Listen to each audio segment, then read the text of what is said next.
Okay, a very good afternoon to each and all of you. I hope you had good lunch, and very good afternoon to esteemed professors here, Dr. Mishra sir and a couple of others. I am sorry I don't know you, but very good afternoon, namaste, and first of all, thank you very much for giving me this opportunity. And yeah, Mohan was about to introduce me here, but I prefer introducing myself. So my name is Upendra. Upendra Sri Sainath is a full name. I have come from Hyderabad. Just like every one of you, I also hail from a technical background. I was a civil engineer. My graduation happened in civil engineering, and from there on, I was dreaming a lot about constructing large-scale transport systems, flyovers, runways, bridges across oceans. So I had lots of dreamy stuff in my mind, and as I was moving, I was researching about which has the best future. This always happens, right? Everybody after BTech or after intermediate or after your MTech, you keep looking at what is the best future, which way to go. So when I was looking at all these things and I was planning to do my MS somewhere in the other corner of the world, you know where it is, the US of A. So I was planning to go there, and in the process while I was looking at how things are happening in the world, one of my very good friends, Dwarkanath Gyaneshwar Kirala, so he was a very good friend, just about 5 or 6 years elder to me. He is one of the best animators in India back then, and we had a lot of discussions, and both of us have a commonality between us, and that is the big man here who has led the way to this country. He is the lion because of whom today this country is surviving. So we had a lot of discussions about spirituality, Swami Vivekananda, Vedanta, and how the world runs, and a lot of these things. In the process, somewhere we got introduced to this subject called permaculture. I mean, there are a lot of links between how food is being grown, organic food, chemical, and that and this, and a lot of things, and that is when we got introduced to permaculture, and we just got hooked onto it.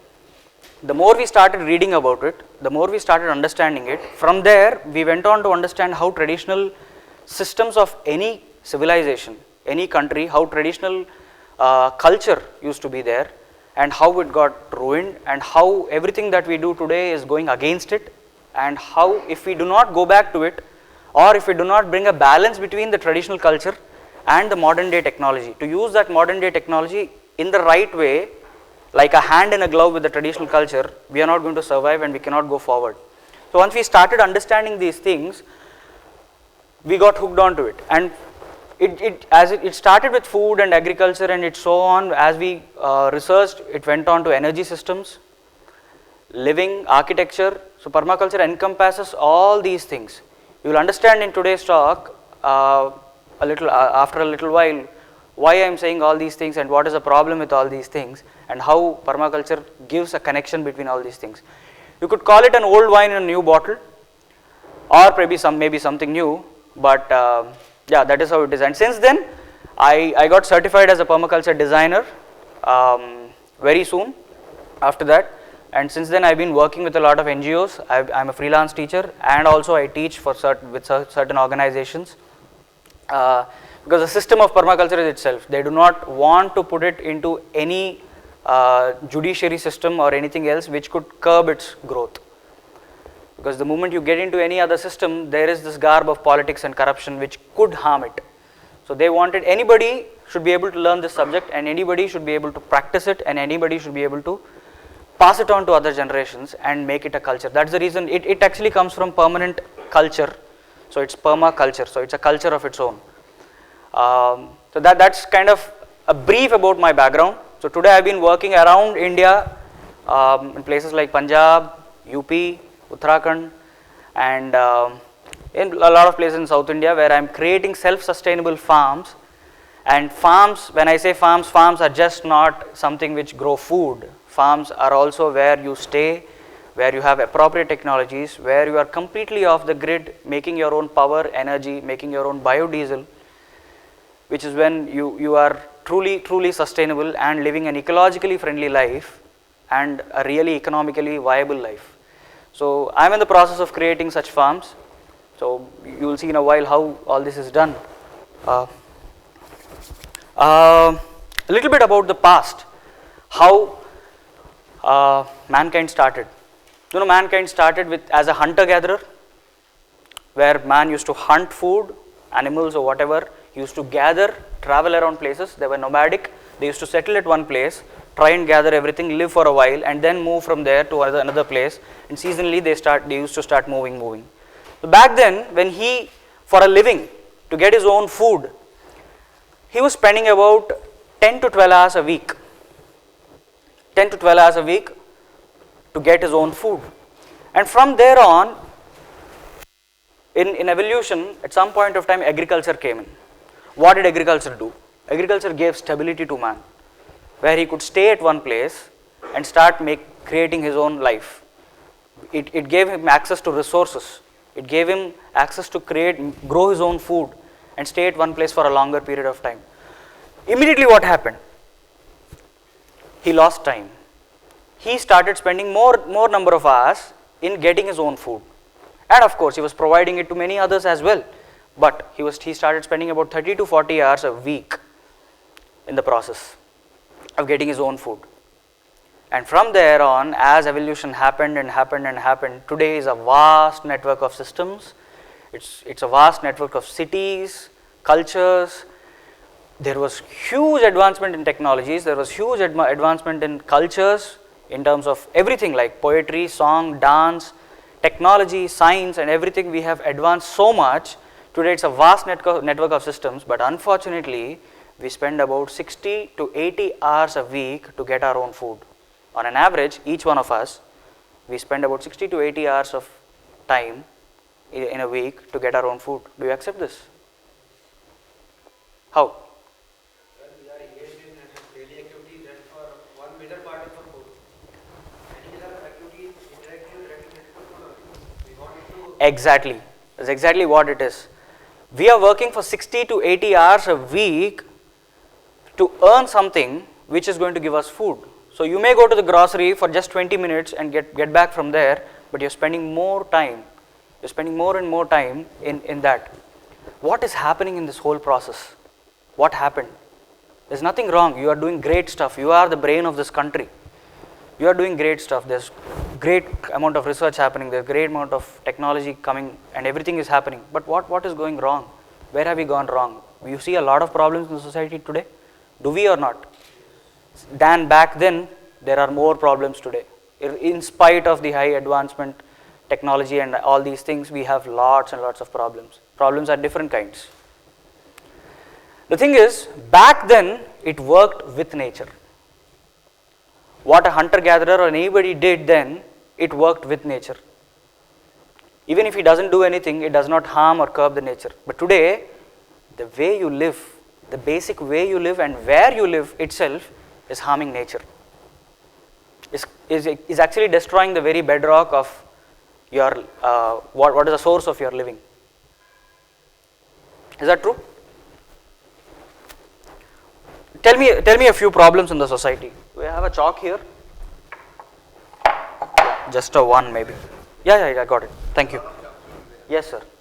Thank you. Can you mention a few problems that are there in the society right now? Water crisis, wonderful. Air pollution. Okay, should I say water crisis and pollution? Okay. Air and corruption. Right. Next. Anything else? Scarcity of food in many places. So should I say food security? Sort of. Encompasses everything. Pardon? Scarcity, like some Yeah. African countries, they don't have enough food. Yeah, perfect. Food scarcity. Security issues.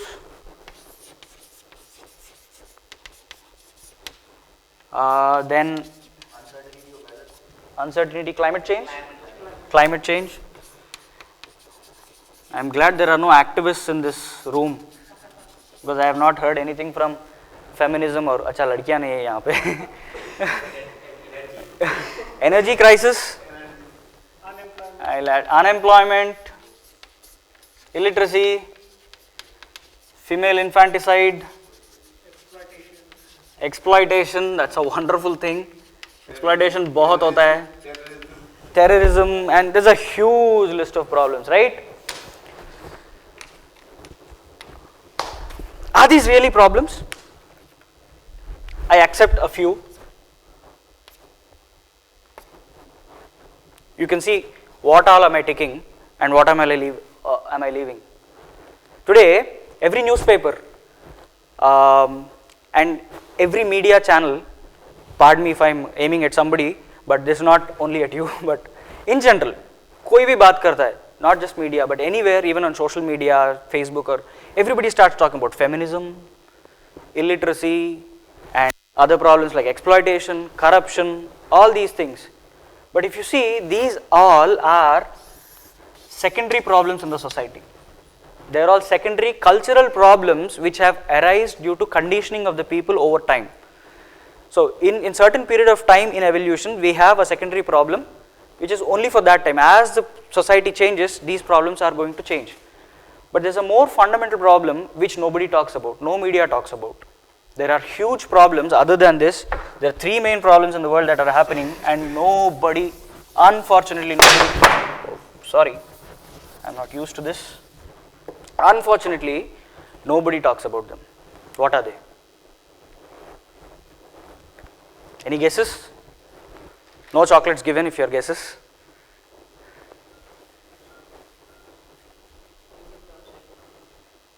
Losing topsoil. I would prefer if you could stay a little silent, Mohan, because he attended a course with us. That is how we got introduced to each other. He attended a course with us back in July, I guess, back in Hyderabad. So the others, if you could just throw up some light on what are some basic problems. Global warming, yes. And yes, the problems that we mentioned before, all these things, suppose I take a group of activists, the intolerance debate that we had recently, everybody knows about it, right? सबको ऐसे एक room में डाल देंगे. We'll put everybody inside, close the doors and stop food supply. We'll stop water supply. We'll stop other resource supply, any other basic requirements of life. We'll stop everything. What happens? The first day they're going to fight over their opinions. They're going to keep fighting that this is right, that is right, this is not right, that's not right. The second day everybody is hungry. The third day they're tired, they just sit, they can't fight anymore, and they start pacifying a little with the others, but the other person is also not going to accept. And the fourth day they start fighting with each other. Fifth day, people will start stealing whatever is there in the other person's pocket. If there's a chocolate hiding in my pocket, they're going to tear my pants and take it, because 5 or 6 people are going to pounce on me and take it from me because they're hungry. So the point comes on to something basic, which is survival. People will come down to a point of survival. Every good father, every good mother in that room will kill the other person to feed his or her own kids. So even the best of the people will start turning bad when you bring it down to survival. And this particular room that I am talking about is the world that we live in, which is the only room, which is the only place where we are living, and we have to create a system of resources, a system of sustainable system where we can start living peacefully inside and start sharing resources. That is where the first step of permaculture starts. So when defining these three problems, the first thing that comes into mind is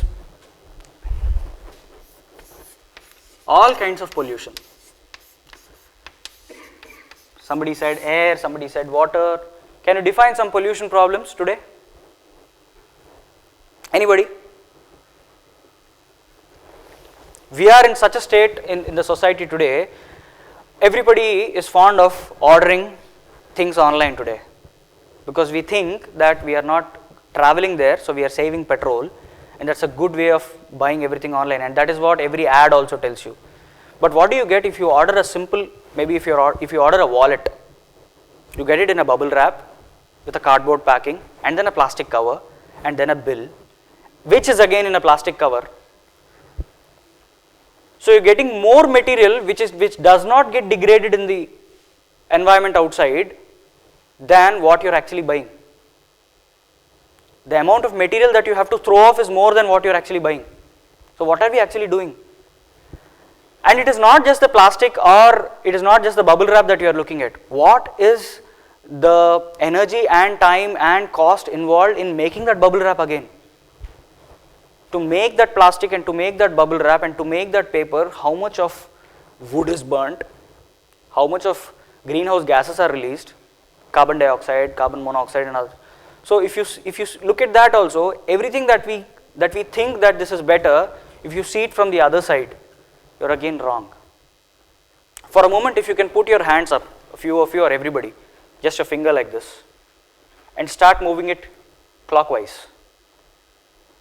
Just observe it and move it clockwise. Bring the hand down gradually. What do you see now? Anti-clockwise.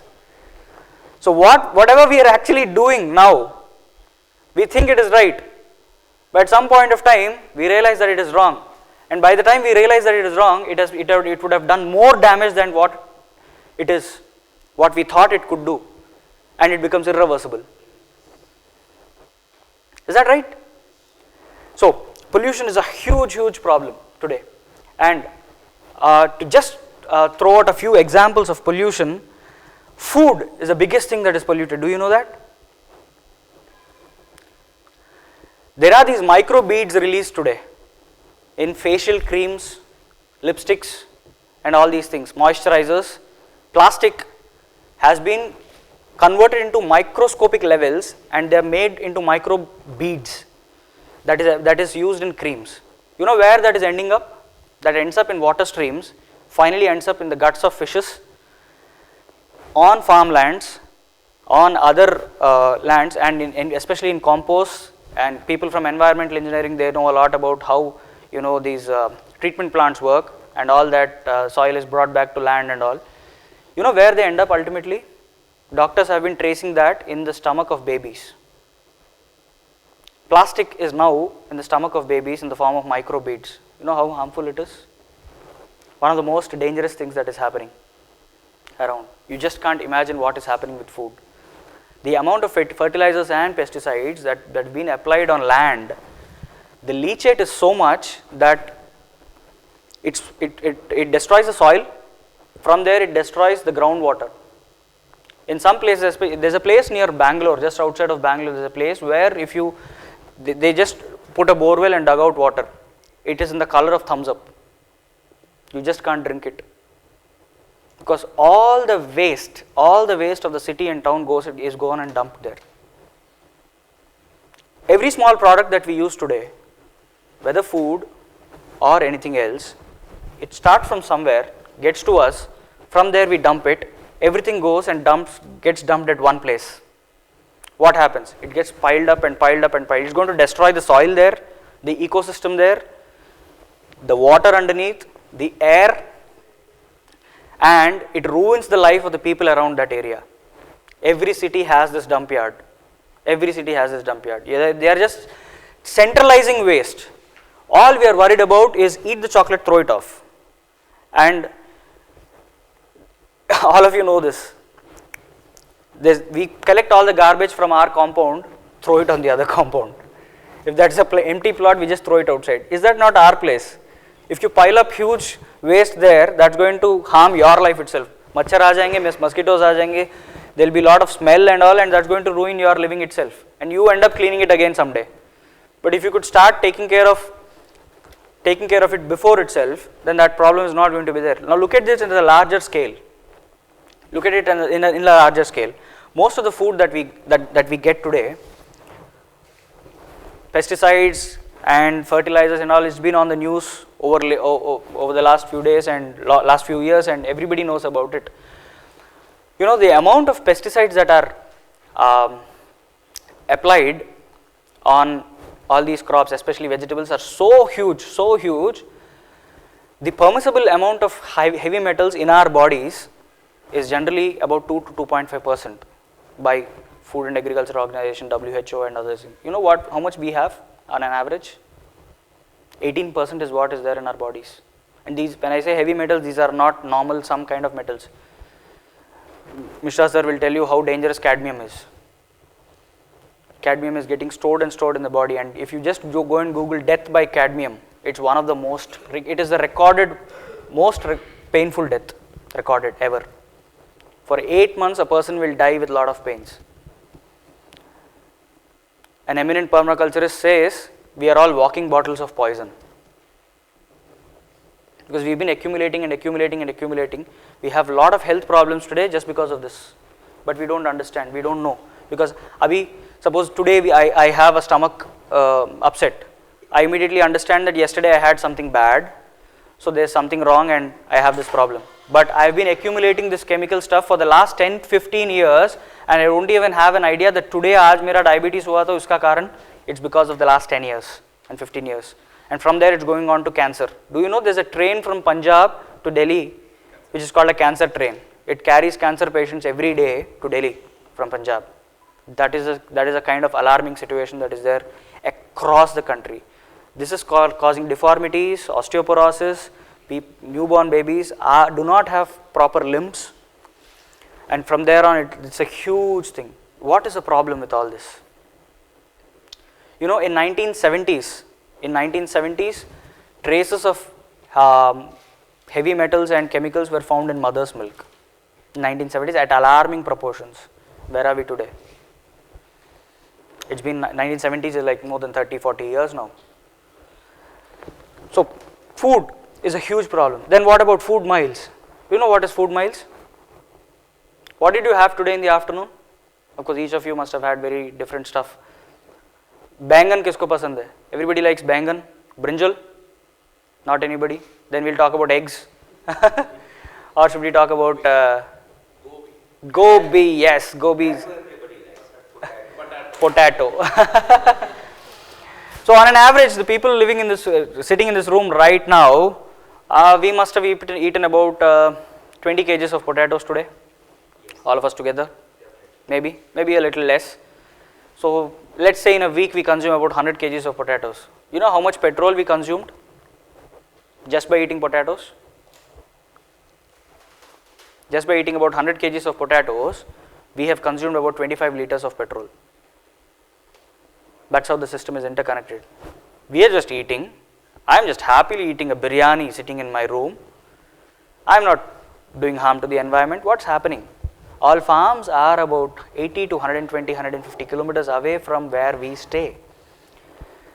And every farm uses a lot of fertilizers and pesticides, which are in turn byproducts of the petrol industry. They use a lot of petrol and other fuels and energy to make those fertilizers, to mine those metals from the ground, and all those are brought by the farmer to the farm.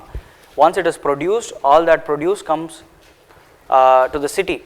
What happens in the process? It is again refrigerated. Once we get it, we are not going to eat it immediately.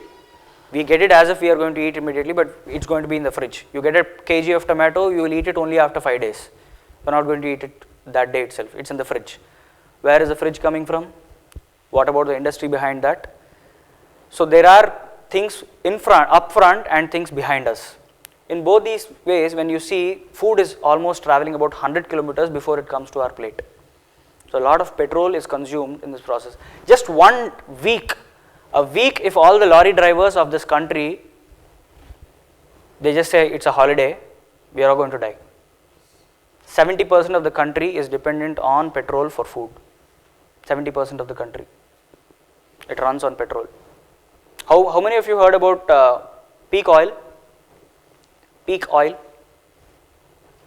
How Cuba survived peak oil? Peak oil is a situation in time where the production of oil goes to a high. There is a bell curve.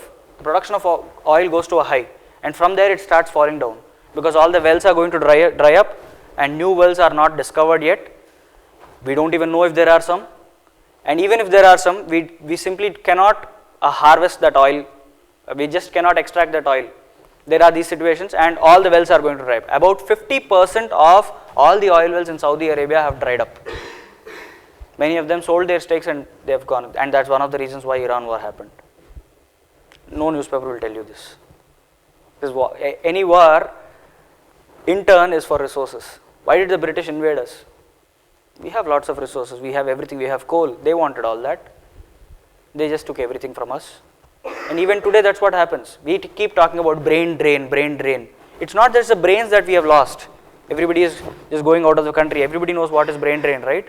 We are actually losing what? Our resources, our fertility, our water, our metals, minerals and everything are going out of the country in the form of export.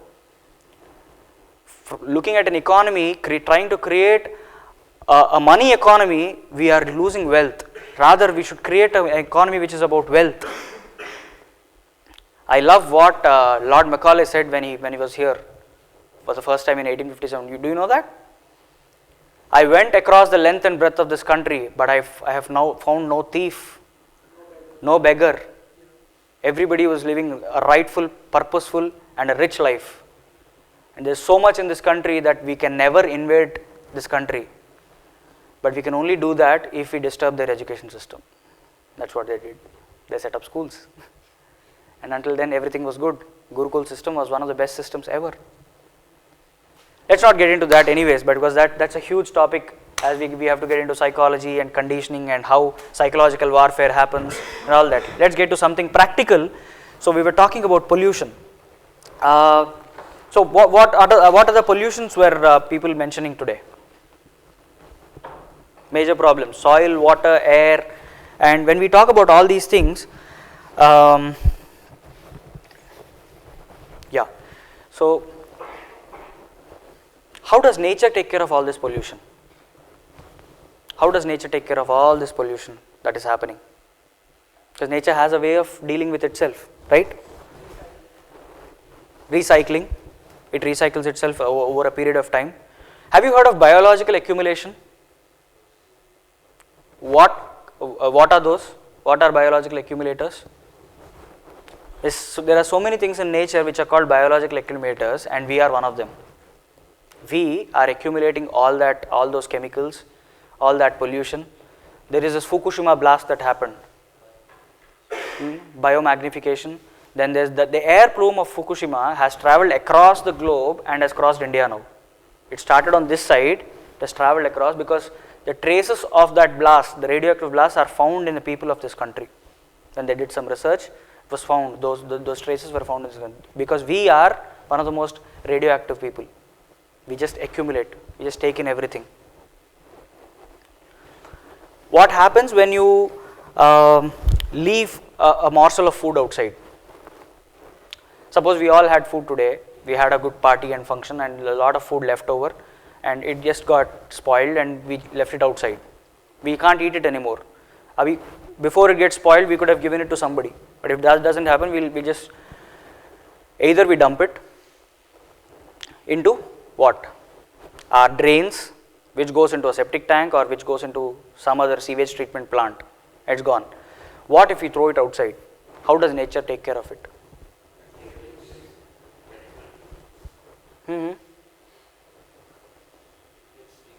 Birds eat it, animals eat it. Spoiled, rotten food is one of the best foods for cattle. Traditionally, they used to have a big tank in which all the food was thrown along with water and it used to ferment, and that fermented food was very good for animals. The gut of the cattle it's good for the gut of the cattle, and that used to get recycled onto manure and it used to go into the farm. But what is happening today? Where are all these resources going? We eat a lot of salt, we eat a lot of magnesium, potassium and all these things into our body in the form of food, fruit and other stuff. Where is this all ending up? Onto dump yards, concentrating at one point, and that cycle is not being closed. The loop is not being closed because we've been centralizing things. So as we move on with this, regarding different kinds of pollution, how many of you know that 30 years ago, 7 huge ships of waste was dumped outside New York port, outside New York. It used to be dumped in the ocean and sometimes in the land, and that was once a week. It was once a month. in 30 years ago. Then about 10 years ago, it came down to once a week. You know how much it is now and where it is now? All the ways from China, all the ways from New York and the eastern belt, eastern coast that we say of the US, all the ways from Australia, China, America and Russia, it ends up 80 kilometers off Chennai. 80 kilometers off Chennai. And you know how much it is? 7 ships every day. 7 huge ships every day is being dumped. Somebody was talking about corruption. This is what is happening. They bribed the Indian government, they bribed the local MLA, they bribed the local minister. This is what is happening right now. And what is happening to the local life there? People are dying. It's ruining the environment. And this is not normal waste. This is silicon waste, which is right from your mobile waste to metal waste, all those silicon chips and all these things, to condoms. Everything which is not going to disintegrate so easily. This is the kind of waste that is being dumped every day. And we are not less. That is what is happening in other parts of the country as well, whether it is from outside or from within. But this is the kind of waste that we keep generating. And how much time does it take in an ocean? If you can just look at this chart, is it visible? Just a wool socks, if you throw it into the ocean, it takes about 5 years. It takes about 5 years to degrade. A plastic bottle, 450 years. And disposable diaper takes about 450 years. I give you a second, just go through everything that is happening there and just look at what are we using every day and what is happening. Pardon, sir? Fishing line 600 years. Fishing line left. These are fishing lines that are ropes that are left in the ocean for the catching the fish and other things that are usually left. Then those are actually more than the others in this thing. You know, the reason I am talking about ocean is all waste that we dump, everything gets into river streams, seas and finally ends up in the ocean, because सब सोचते हैं यही compound के बाहर डाल दिया तो ठीक है. So the biggest compound that we have is the ocean. Throw it there and nobody cares. You know, anywhere today in the ocean, including Antarctica, you go to any place in the ocean, take 1 cubic meter of water, you will find plastic in it. Go 10 kilometers deep down under Antarctica, you will find plastic there. That's the situation right now. That's the reason I have this chart right now. Even in Himalaya, yes, plastics are so much, people are saying that they will clean it up. Himalaya. Yes. Because all this trekking Yes. is going on and they are spoiled. Yes. And everybody keeps saying, stop plastic, no plastic. Is that the solution? Unless you show us way out of plastic, or unless you use plastic in the right way, you are never going to come out of it. We'll just keep fighting. Plastic to me is one of the best materials ever found. But the problem is we use it for the wrong things. The intrinsic quality of plastic is, it is undegradable. So you should create things which should survive for a long period of time. If I create something with plastic, even 10 generations after mine, they should be able to use it. Because that is the lifetime that it is having, 450 years or whatever time. Why are we not creating that? And we are using such a great material for polythene. So where is the problem here? Kuch to khala hai. Something is wrong with the way we think. That's how it is happening. And this, unfortunately, the ocean has become so bad right now that it is one of the major reasons why climate change is happening right now. All of us in our textbooks and everywhere we read that trees are the major source of oxygen. Is that right? No. It's a blatant no. The major source of oxygen is oceans. It's just 18% of the oxygen in the atmosphere that the trees give. The rest comes from ocean. Most part of it comes from ocean. And once we are dumping everything like this, all the plankton, all the zooplankton, other things that actually grow in ocean and which are actually maintaining the ecosystem of an ocean. Ecosystem, that's a very good word here. Ecosystem of an ocean is dying. The ecosystem of the ocean is dying day by day. Humans have harvested about 95% of all the fish of oceans. Do you know that? 95% of all the fish of all the oceans across the world we have already harvested. The point is we did not eat it. We have taken out 95% of the fish from the ocean, but we did not eat it. So where did it go? You know, about 20 huge ships, they put a net into the ocean about 3 to 4 kilometers deep into the ocean. 3 to 4 kilometers deep into the ocean. It is all tied up with iron balls and it goes into the ocean there, and these 10 ships, it's all connected. The net is connected, and these 10 ships start traveling about 20 kilometers in the ocean like this. That's going to collect all the fish. They're going to bring all that fish onto the top, but they are not going to sell everything. They will only take those fish which has a good market value, which has good taste. They are going to harvest all that, and by the time the rest of the ones die, all the small ones, the big ones, there are many poisonous ones, there are inedible ones, there are those which do not have market value. All these are left. What do they do with the dead ones? Throw it back into the ocean. That's what we did over so many years. Some fish are harvested from the ocean to grow some other fish on land aquaculture. They are doing some aquaculture on land, so they harvest some fish from the ocean, bring it into this small pool and pond here and feed the bigger fish, the tiger, prawn and other those kind of fishes. To feed them, they bring this natural fish, and that way they are losing population there. If people were smart enough, what they should be doing is they should be growing this feeder fish in a separate pond and start increasing their population, keep maintaining their population and start feeding that to the bigger fish, and in that way they become sustainable. But no, who cares? Who cares of doing all this? I have some extra space, so I will go for another pond and make more money. The point is ultimately making more money.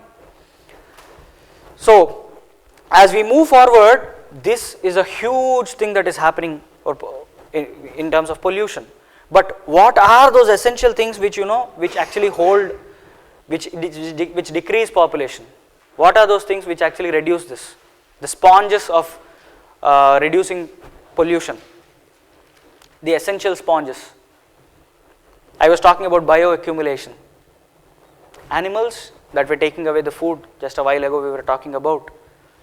The grey water or black water, all the water with heavy metals that goes into a stream, there is something called phytoremediation. All the essential plants and trees and grasses which are very good at taking away salts from turbid water, highly tedious water, they take away everything and clean that water. We are not allowing that to happen because we are just piping and sending it to some other place.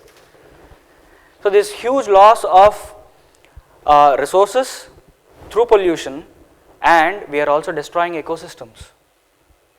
Today if we are sitting in this room and we are running our AC, we have a projector, we have several other systems, we have engines running, we have cars running, we have everything running at the cost of what? At the cost of what? You know what this is? This is the Amazon forest. This is the Amazon forest. To the right you see, what do you see, and to the left what do you see? All this was cut down. All this was cut down.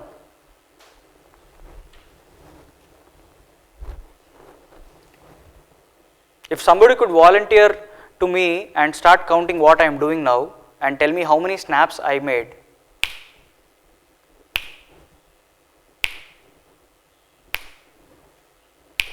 How many was that? 5. And in this time, about 5 football fields of natural forest has been already cut. This is what is happening around the world right now. Right now as I talk, another 5 football fields, another 5 football fields, another football field, another football field. And what is this for? For things as, pardon? Farming. Not just farming. How is farming using this? Not just farming. Your iPhone. Your iPhone. Every person who is using an iPhone is killing a family back in South Africa. Do you know that? The metal that is used in the mobile phones that we are using today, it's a very peculiar, very rare metal that is found in Africa. People are sent into those mines full of mercury, knee deep mercury. They go in and start mining this metal inside those mines, standing in mercury. And for every phone that is made, people are dying. There's a family dying for every phone. We just show off our iPhone to people and like, ladki aayi to bas. And what's happening? There's a family dying there at gunpoint. There are people working at gunpoint. Do we need this kind of development? What kind of progress are we talking about?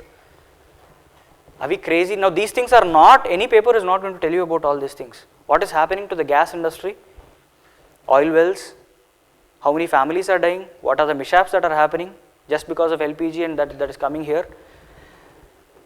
And sadly, we do not realize the value of those resources. Petrol is such a good fuel, such a good fossil fuel. It's all coming from the earth. And we use it for all the smallest things that we want. It's good if you're using it for air travel.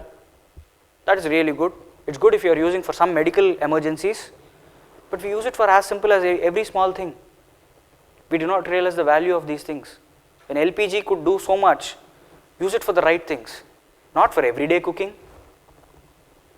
It's a mere wastage of fuel, wherein there are other efficient stoves and other essential traditional systems which can do all that job for us. For every small thing, that's what we do. So this is a kind of ecosystem loss that is happening. When I say ecosystems, I was talking about oceans as well. So it's not just forests. These natural forests are cut down for every small thing. The saddest part is, most of the forests are cut for what? You know that? You know for what most of the forests are cut? For the newspaper that we read every day. Just to see the bullshit photographs on Times of India, and that is being recorded. So, yeah. So, it ends up, where does it end up again? Just read and throw it in the dustbin. All these forests are in our dustbins now. Do we need that? What are we doing? Where are we ending up? And this ecosystem, this particular natural forest, it takes in the largest amount of carbon dioxide and everything. It actually starts what carbon sequestration, as we call it. These are the sponges. These are the ones which clean. The ocean is the one that cleans. Rivers are the ones that clean. How did man understand that?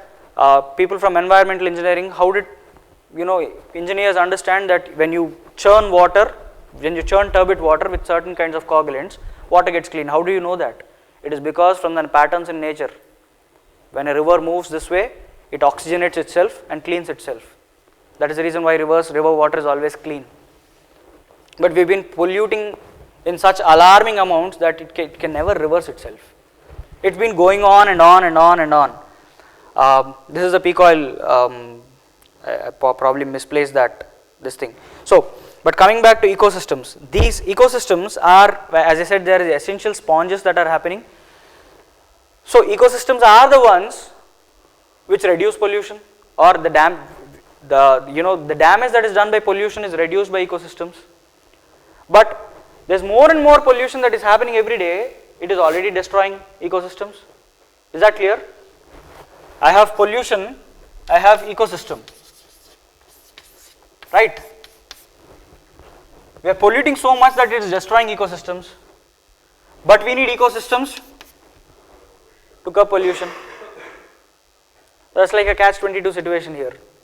What are we going to do? Now these are two things, but there is more to it. There is more to it. What is the third biggest problem that we have today? What is the third biggest problem that we have today? I've talked about pollution is the biggest thing. The second thing maybe I did not mention, loss of ecosystems. Loss of ecosystems.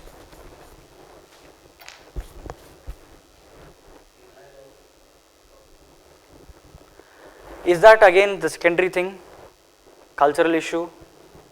Cultural issue. Then?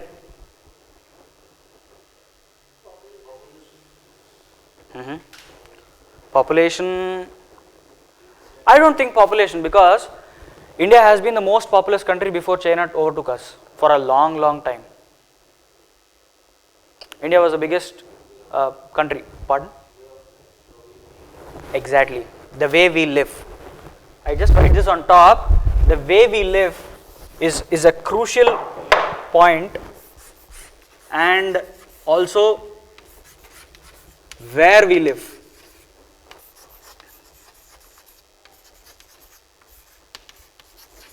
The way we live and where we live. Electricity, hydroelectricity produced and thermal electricity produced. You know how much loss happens for every 100 kilometers? 85% of the power produced in a hydroelectric power station is lost in the first 100 kilometers. And why are we living so far away from a electric station? Why can't a city be built around it? In that way we will have water from the dam, we have access to all kinds of resources, and the city is so badly designed that the distribution itself is so bad. We talk about food, the problem is not about food production, the problem is more about distribution of food. So the place where we stay itself is by design in a wrong pattern. It's not the hand in a glove pattern that I was talking about a while ago. We had record amounts of food production, we had record amounts of power production, we had record amounts of other kinds of resources and all these things. But what is the main resource base that we have? What is the main resource that all comes on? What is the biggest resource? Even if you capture 1% of that resource, it's like the biggest thing. Pardon?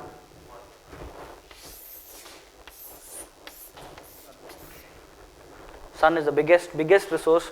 It is because of sun that we have this forest. It is because of the sun that we have petrol. It is because of the sun that we have food and everything. It is because of the sun that oceanic currents, the air currents and everything is running. The heat developed, the air currents and everything. All these are from the sun. From there on, it boils down to two things when we talk about this. Our lives are essentially, through this, we are dependent on two things. Today, what are those two?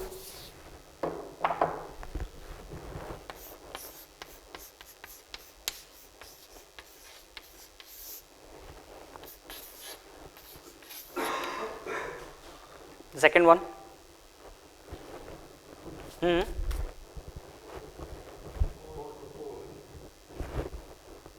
Coal? For energy we need coal. Yeah. For energy, look at energy. Fine. What else?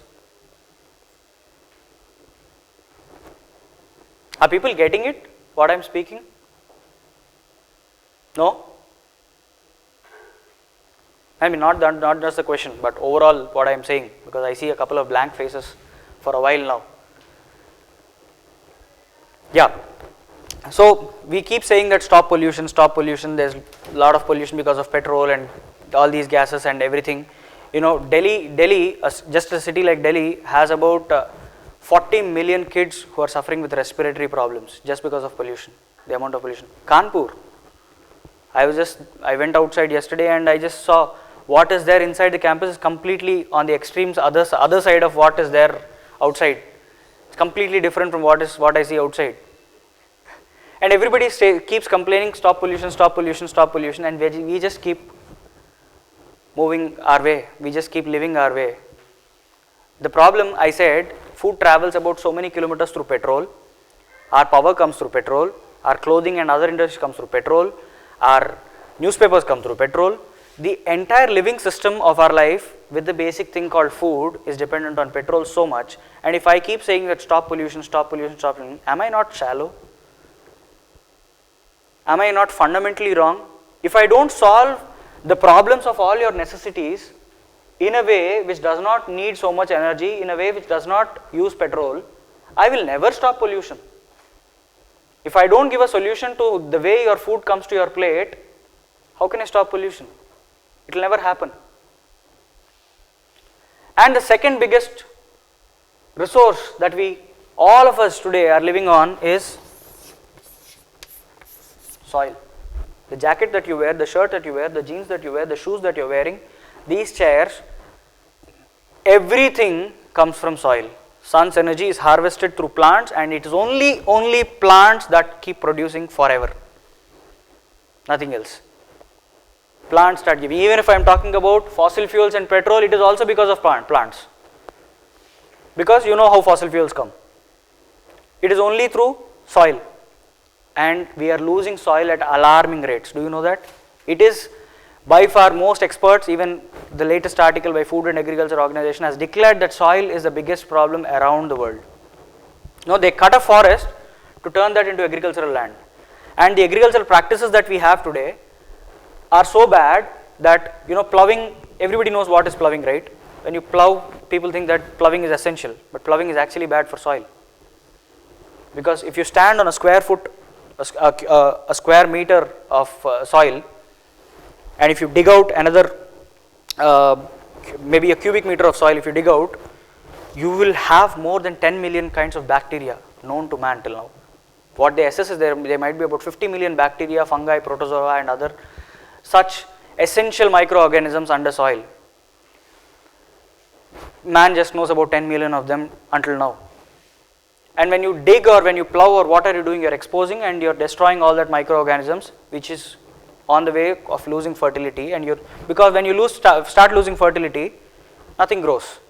So, and the biggest problem is all these fertilizers and chemicals that we are applying today are salt based.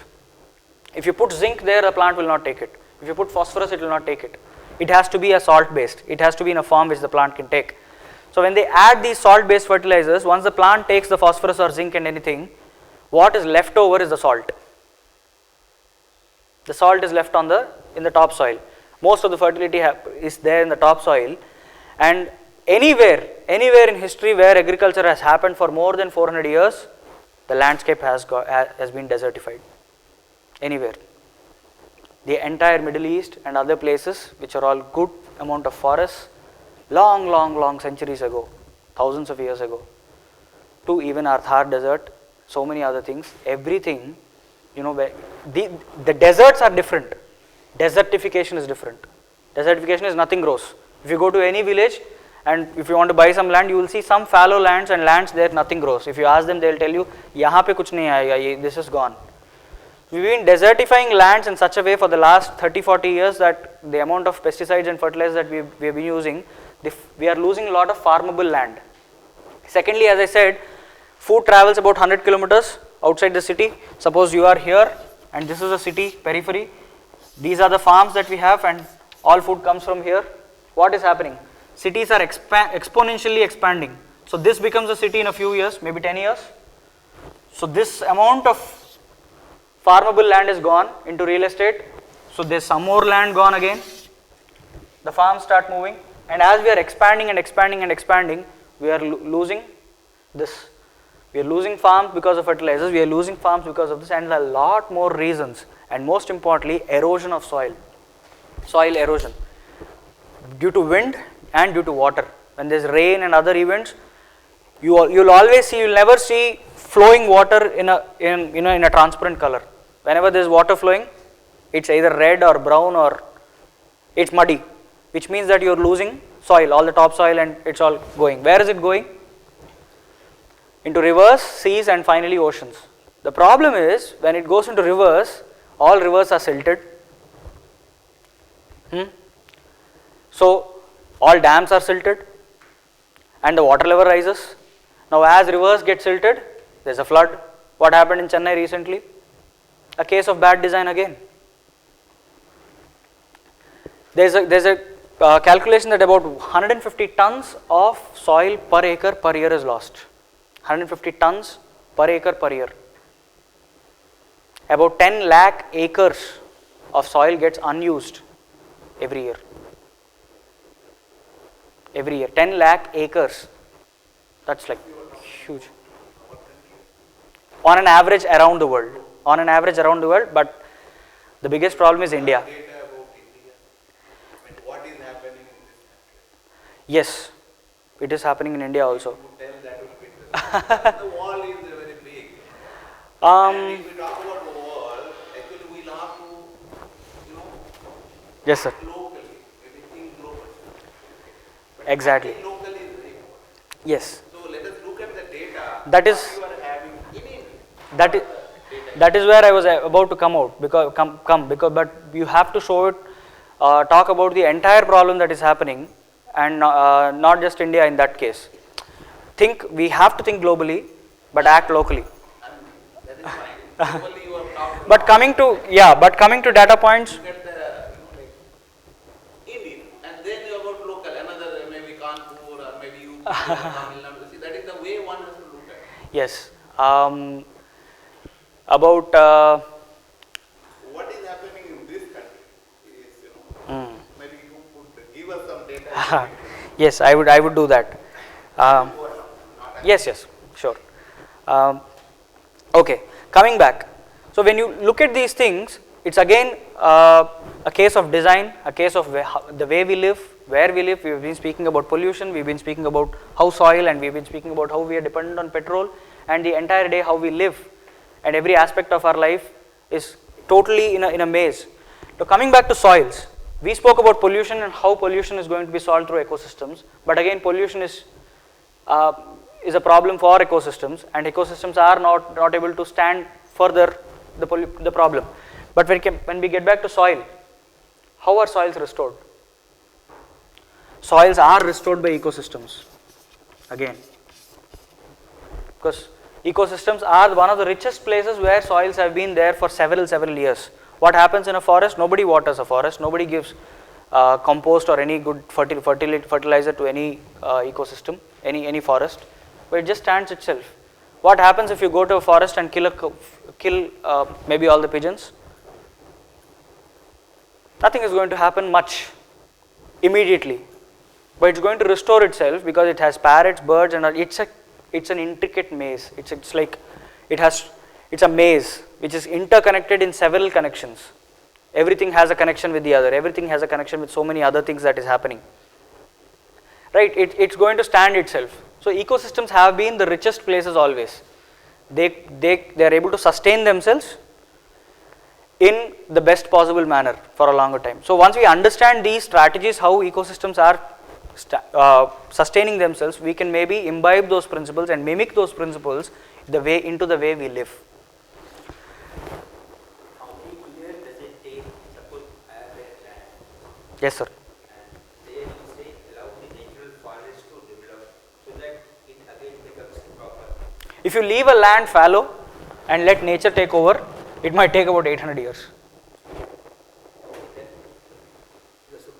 It might take 800 years.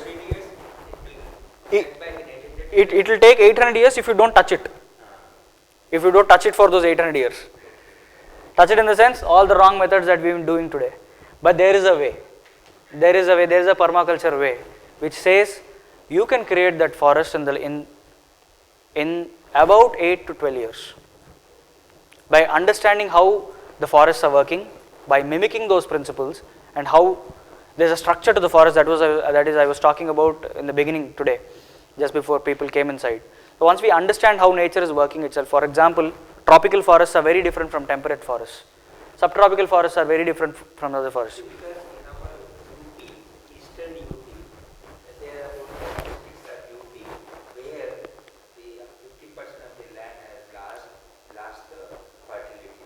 So, and I have visited those areas. So I want to know some technology so that I can go and do something. Yes. So let's come to that. That will be very interesting. Why I am saying, see, these are all these fine. Yes. If you look at our Indian culture, right, it is all reflected in the ideas. But now main problem is that what we do, what are the ways, Yes. how to take care of our country, right? Globally, it is a big scenario, obviously. Globally is one thing, but moral thing. Let me just tell you that people who are sitting here, whoever have come, because I am associated with Vivekananda. Yes, sir. These are all, most of them from Vivekananda Samiti and related. Yes. They are aware of the problem. Yes. But we need to have solution. That which can be done in the short term, which can be done in the long term, Yes. can be done in the medium term, like that kind of things Yes. will be the great. Okay. Then yes. I would like to do seconds. I think it's been time we have spoken about problems. Okay. Just shift quickly to what permaculture is and how that permaculture Yes. Because all the Okay. data can be mined out from Yeah, okay, I'm sorry about that, because when I was asking a few questions, because there were blank faces, I had to go a little elaborate about what are the problems happening. But I think it's now So I think people are pretty much aware of it, but then I'll go forward. yeah, please Yeah. So let's get on to the solution and start defining what permaculture is. And to define what permaculture is, we'll have to define what sustainability is. And I hope everybody is clear with what sustainability means. Everybody almost knows, and the definition is on there, and there are several kinds of definitions. The point draws down to simple things, which is you put back more into the system than what you take out, and you make sure that the system starts replicating itself in its own lifetime. It should take care of itself. Anything natural provides every small resource that it wants in its own lifetime. It provides all it wants, including humans. It provides enough material to sustain its own life. A single tree produces enough material to sustain its own life, and this is one of the first principle that we have to understand when we start doing farming or when we start doing creating forests. A tree, it takes all the nutrition from the soil, from the top roots, from the deep root. It takes all the trace elements and everything, puts it into its leaves, and after the rainy season it puts them down, and that turns into good fertility and soil again, and that is taken back by the plant, and each tree sustains itself like that. This is one of the simplest examples that we could always take. And the second thing that we need is resilience of a system. It's just not sustainability or something. Resilience is very important, because to any shock of natural environment or anything, the system should be able to take it. So that is where we get into, this is a recent flood that happened. So city design. So what is permaculture? What essentially is permaculture? Permaculture is essentially a creative design process based on whole systems thinking that uses ethics and design principles. It guides us to mimic the patterns and relationships we can find in nature, and can be applied to all aspects of human habitation, from agriculture to ecological building, from appropriate technology to education and even economics. There are a few words in this which are highlighted. What are those? Can anybody read out? There are three things before I define this. One of the things is, all of us are more of consumers than producers. We don't consume. We only consume. None of us are producers. The second thing, we think in a monoculture. Monoculture is not about crops, having only one crop. Monoculture is using one kind of resource, or living in only one pattern. But when we say, the moment we say whole systems design, it encompasses everything. We need connectivity between each other system, any system, and that is when a system sustains itself. There has to be a connection between several other things. So the first thing that we talk about when we talk about permaculture is work with nature rather than against it. What does this mean? Nature has a cycle of its own, and everything works the way it has been defined in this nature.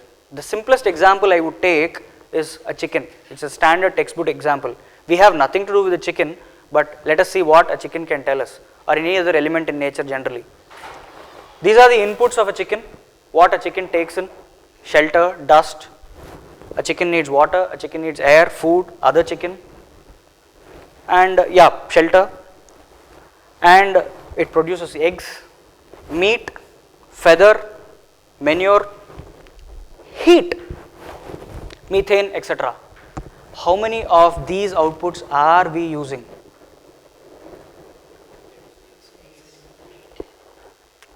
So the moment when we talk about any element, or just when we say chicken, the first thing that we only think about the yields are eggs and chicken. That's it. And especially when I said a whole system design, we have been isolating systems. The poultry is somewhere, we stay somewhere, and we have no relation with the poultry. And I am afraid chicken are fed about 9 times steroids in its own lifetime. It takes about 90 days for a chicken to grow and get to the market to turn into a chicken biryani. And these are grown in 30 days without any movement in the body. It's given about 9 times steroids are given, and that's one of the major reasons for cancer. But anyways, we do not look at the holistic yields of any system. What are the outputs that come out of the system, and that can put it back into the system. For example, one of the best ways, one of my teachers, he has a beautiful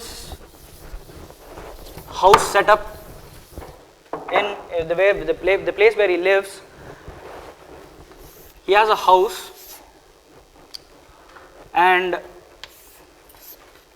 he has a duct inside which goes on, and there is an opening here and there is an opening here with a black metal sheet and a fan underneath. What's happening here? This is the house. I'm not so good at drawing. And he has an opening here, and here he has a pond. The house is raised and he has a pond here. The opening is here. There is cold air at the pond. This air travels into the pipe. There is a black metal sheet and a fan which is going to create an exhaust.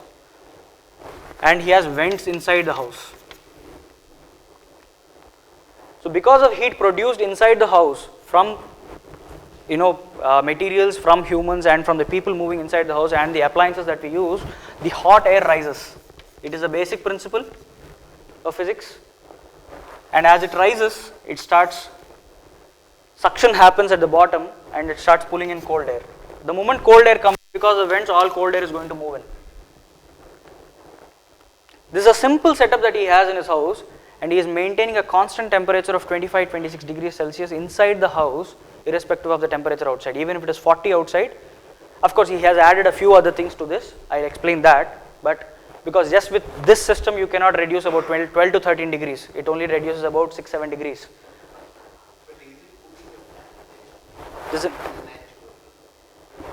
It is natural. Because of the exhaust, the fan starts moving. The heat, there's a black sheet. Because of the black sheet, there's more heat here, and there's a little bit of exhaust, and it starts moving.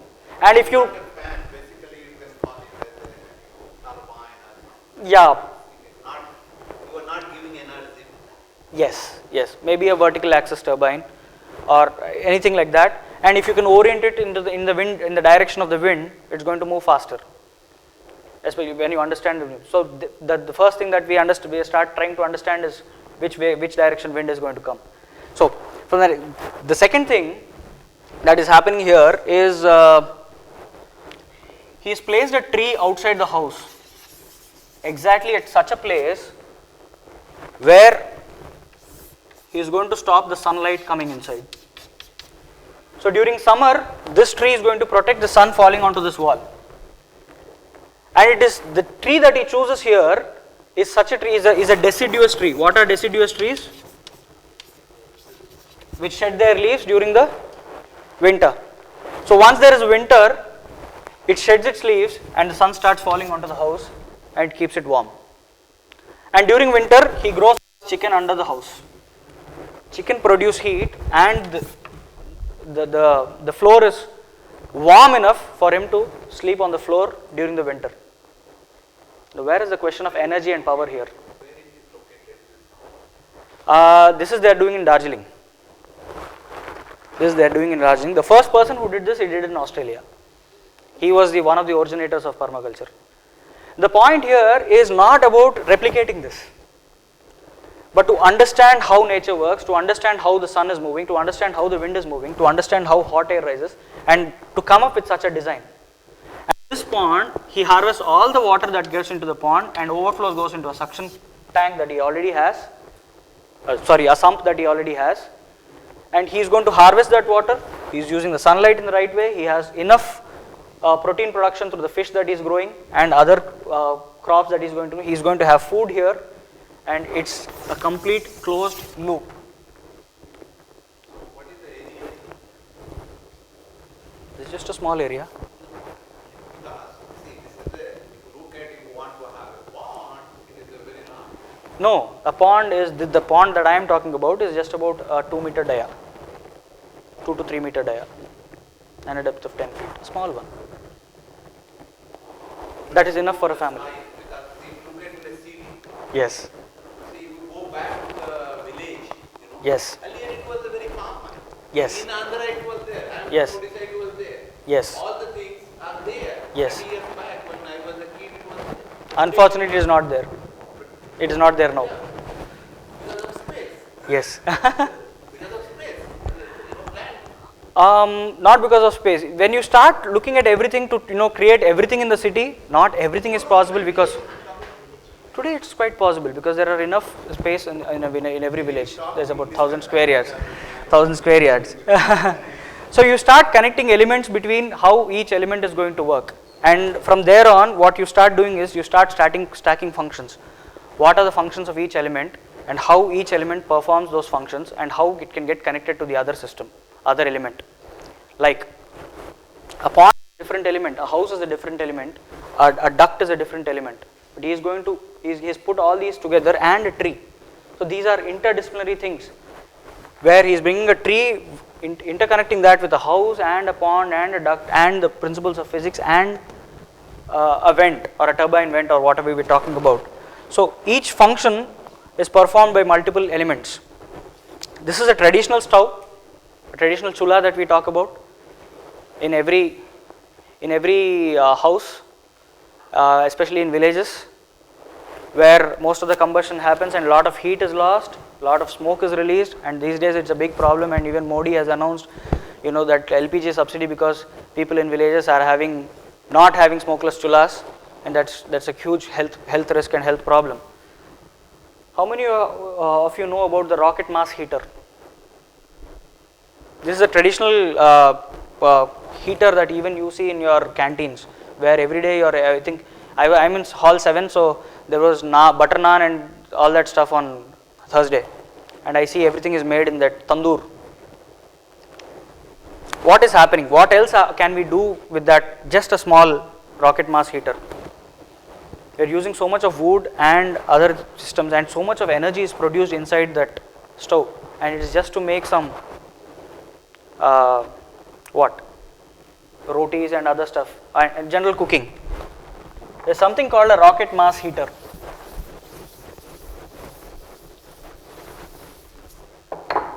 Where you start putting your sticks inside, and there's a burn chamber here, and the duct goes all the way up. This is a fire chamber. The escape route is only this way, and you put it into a big system like this that you see there. The design could be anything, the size could be anything, you could just change it, but of course to the specifications. What they did is they put a tank inside, and there's a copper coil running through it.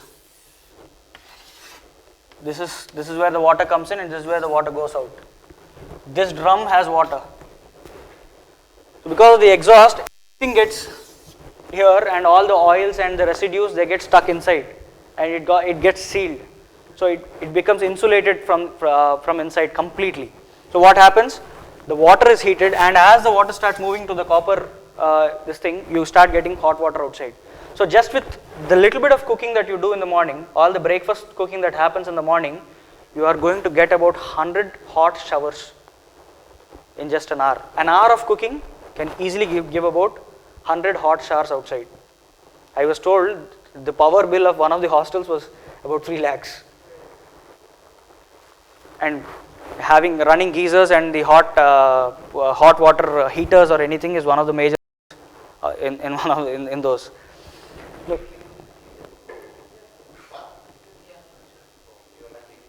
See, let me tell you, I am living here for last 20 years.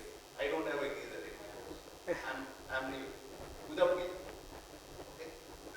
So then, now, the same place. Yes. I'm living So without geyser. that's a good thing if you're not using hot water. That is the natural way of living. That is a good thing if you're. The problem is we are not living that way. Cold, I'm living without any geyser. Without any air conditioner. Okay. In my house, I don't have any air conditioner. Although I'm having a lot of pressure from That is where it is. lot of pressure from the See, that is where it is. If you're living that way, then there's no problem. But the point is, most of us do not live that way. If there is a cultural change, then there's no issue. But most of us do not live that way, and we need these little bit of things that we always do. And we are trying to take something extra out of the system and make it, yeah. That system is feasible or not, economically feasible or not. When we place it, it has to maintain and all. Hostel requirement is used. You can't be met by putting this thing in place. So It can be redesigned. It can it can be redesigned to the suitable. I had given this presentation on this particular event just the Sunday was there. A lot of things we have purchased which are not before. We can do that in a very better way of energy efficiency. That is possible. We can do that. Yeah, many things which are possible, but not practical on ground actually. No, it is possible. I mean, electricity we can reduce. It is possible to some extent, but that is the challenge of design. It makes them very complex. That's No. maintaining it and all those things. You have to see that. Yes, it all those aspects. Because if you have done this thing somewhere, you can demonstrate that thing it is working somewhere, then it is more like somebody can take it immediately. It is already working on most permaculture farms. Still, it is like It is already working on most permaculture farms, So and what he means to say is not on farms, like where 400, 500 students stay or somebody. then you'll have the number of stoves will increase. That's it. You're anyways using larger stoves than just one stove,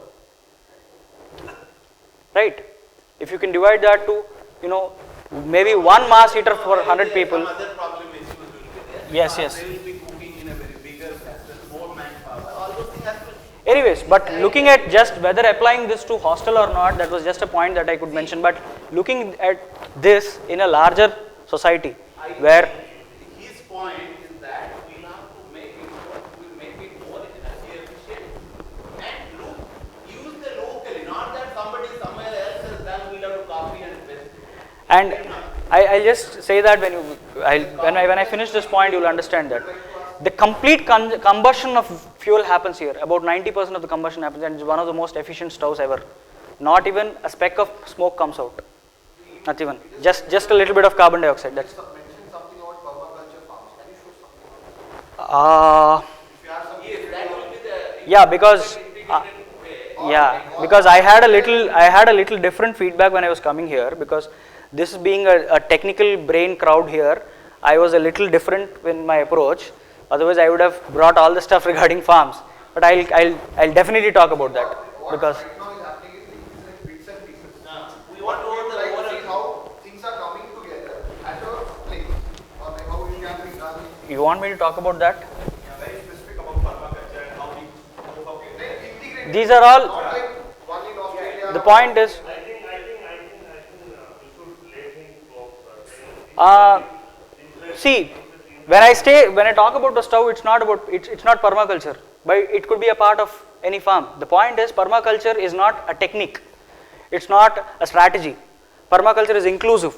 You have a beautiful technique that you are practicing, I'll include it in my design. The point is to come up with a design where the right strategy is included, the right technique is included, and it is used as per the local resources available, and make it as much self-sustainable as possible, as much energy efficient as possible, and increase the amount of diversity of yields that we can bring out of the system. So when we start defining it, a strategy is very different, a technique is very different. This is a way of doing things. The stove that I mentioned, or this technique, this is called Kang. This is done in traditional China, and in most of the cold places this is practiced, where the cooking is done on the other side. This is a stove, and this is a bench where the exhaust pipe runs under and goes out of the house. And because of the exhaust pipe, the bench is hot, it's warm, so they sleep on it during the night in temperate areas. In cold, this is one of the things that people in Punjab have started building now, because it goes almost to zero in Punjab, right? This is one of the things that they are doing there. Yeah. Okay, you go ahead, we'll see. Look at the whole view. Okay, you want a whole view, then we'll just jump onto it straight away.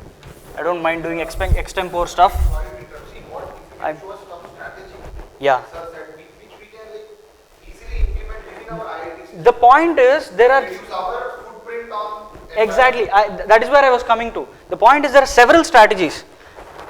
Both those strategies that I've spoken about now can be put in practice here, and I'll talk a couple of other things also that can be put in. The point is, you have to take all the factors into consideration and come up with a design which is suitable to this particular place. I could talk about 100 stoves. In fact, he designed a lot of stoves himself. I have seen his profile. Whether that stove is suitable here or not is decided by design. So coming to design,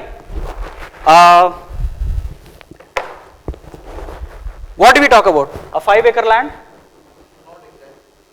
Let's talk about the campus. Is that relevant? I haven't gone all through the campus because I have come yesterday. That's okay. That's okay. I was in hall 7, right? Let's talk about hall 7. A rough map is there's a canteen here, there's a mess here, and there are blocks here all around. Is that how it looks a little? And there are somewhat, right? They're all interconnected. But a lot of energy, a lot of water, a lot of time, labor, and everything is spent on maintaining these lawns. Lawns. To cut those lawns, a power, that is where I am coming. We need a functional place, a place that is positivistic.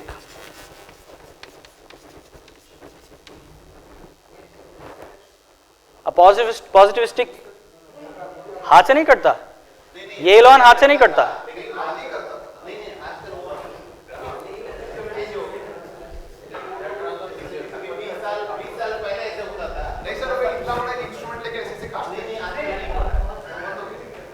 आजकल तो lawn mower लगाना पड़ता है सब कुछ. हाँ वो time पे था ना, आजकल तो नहीं चलता ना, आजकल तो लॉन मोवर. हाँ हाँ. So when you start designing this, the first thing I would ask is how many people are walking through how many times in those paths across.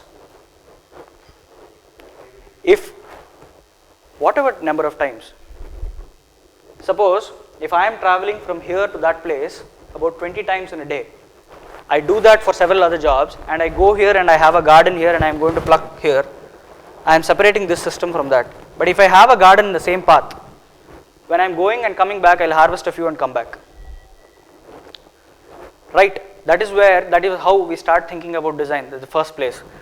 One of the things that I was thinking about when I saw this thing was, what is happening to all the bath water that's going out? Forget about the black water.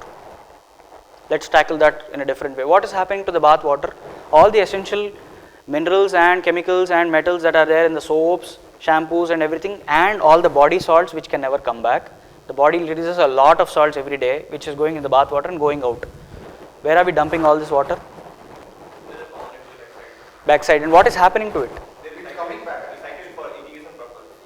The gardens are watered by the same water. Through which plant? That's the point. Which way? Which way is it? Oxidation pond.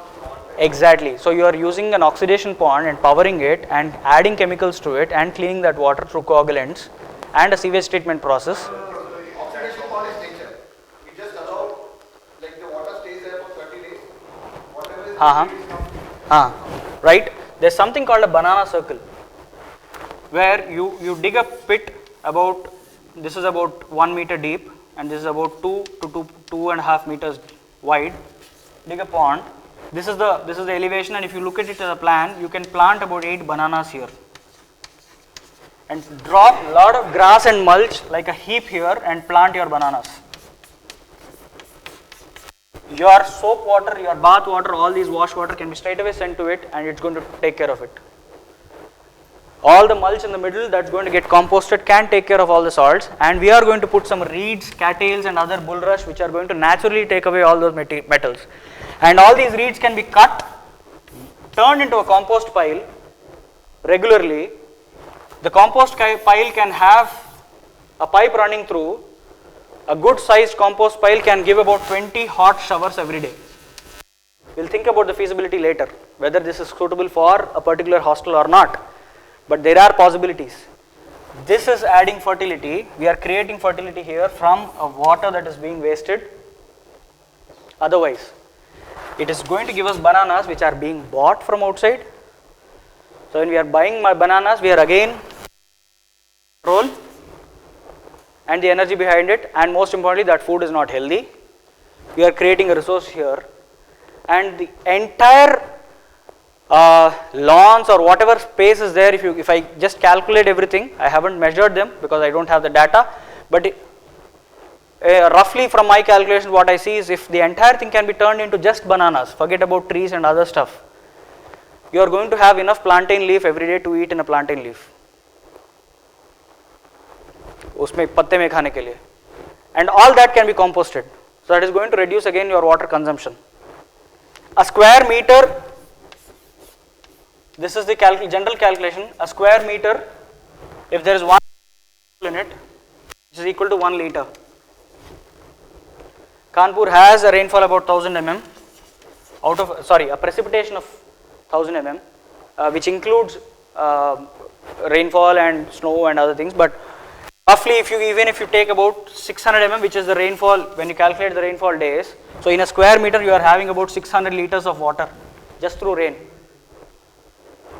600 liters of water just in 1 square meter. How many roofs do we have, hard surfaces?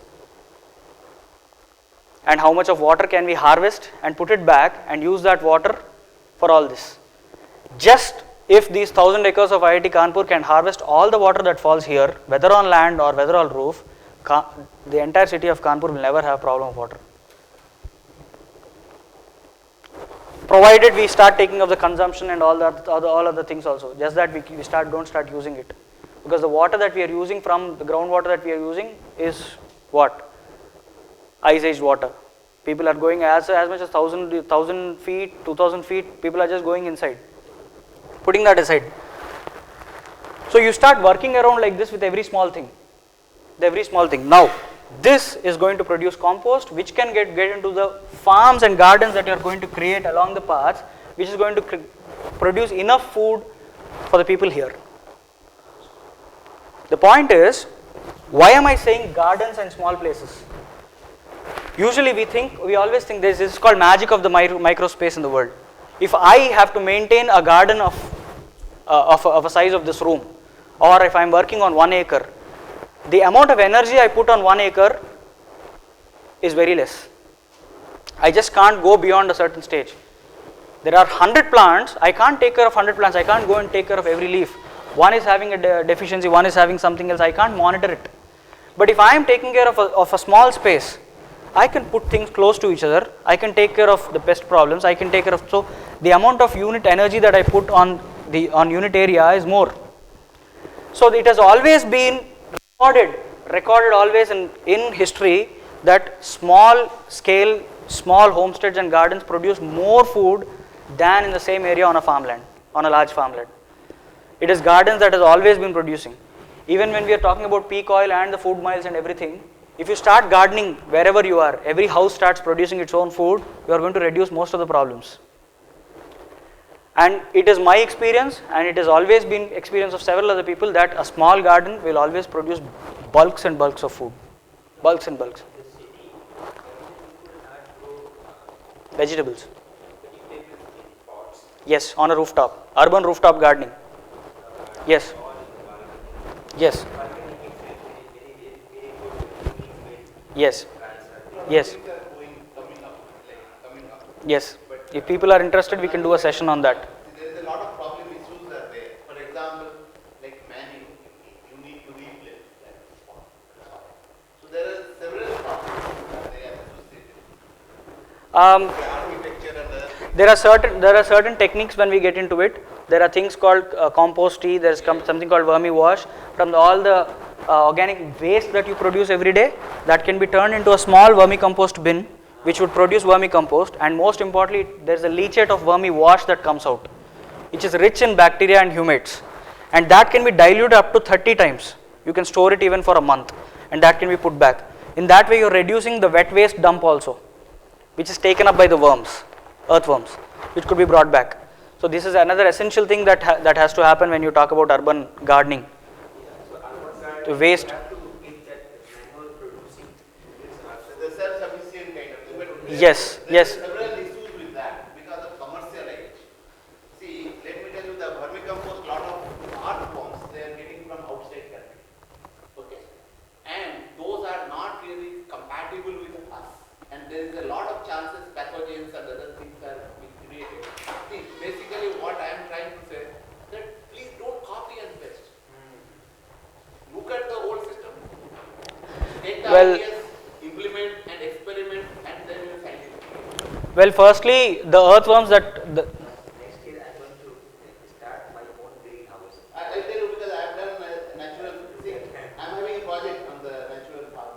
So I've done, I've been growing my own food on my rooftop for the past 5 years now, and I have all this. And coming back to that point where So where do you stay? I'm in Hyderabad, The city itself? city itself, In a flat system or independent? independent house. A flat can also be done provided the only problem is people. I've heard Hyderabad, They're never compatible with each other. Hyderabad, there are many companies which are developing this terrace garden kind of. Yes, yeah, that's yes, coming up in cities. yes. It is there. I teach a lot of gardening. I have set up more than 100 gardens. Your own garden and some. Pardon? Even at 15th floor, you can develop that terrace garden. Yes.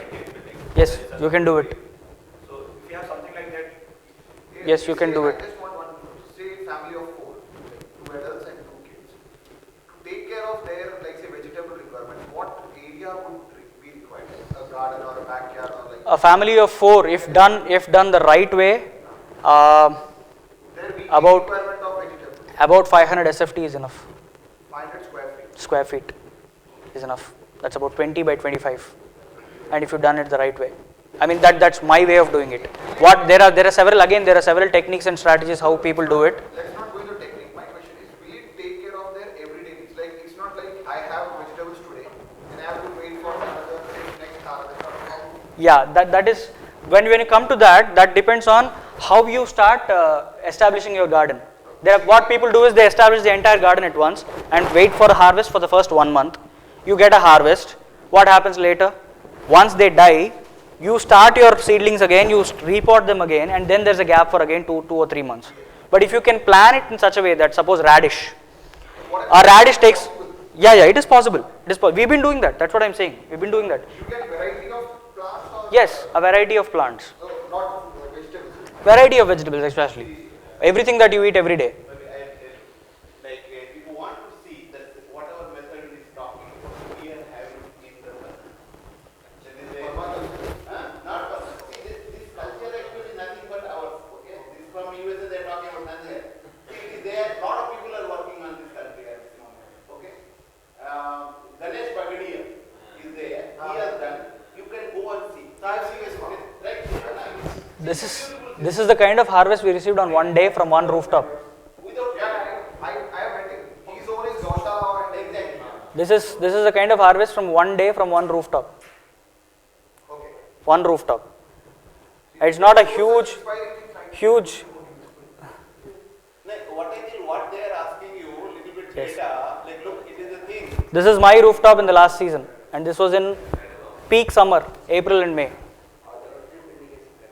So you're doing it in middle of city, so yeah. Yeah. Everything stacked up together. Let me just ask you one.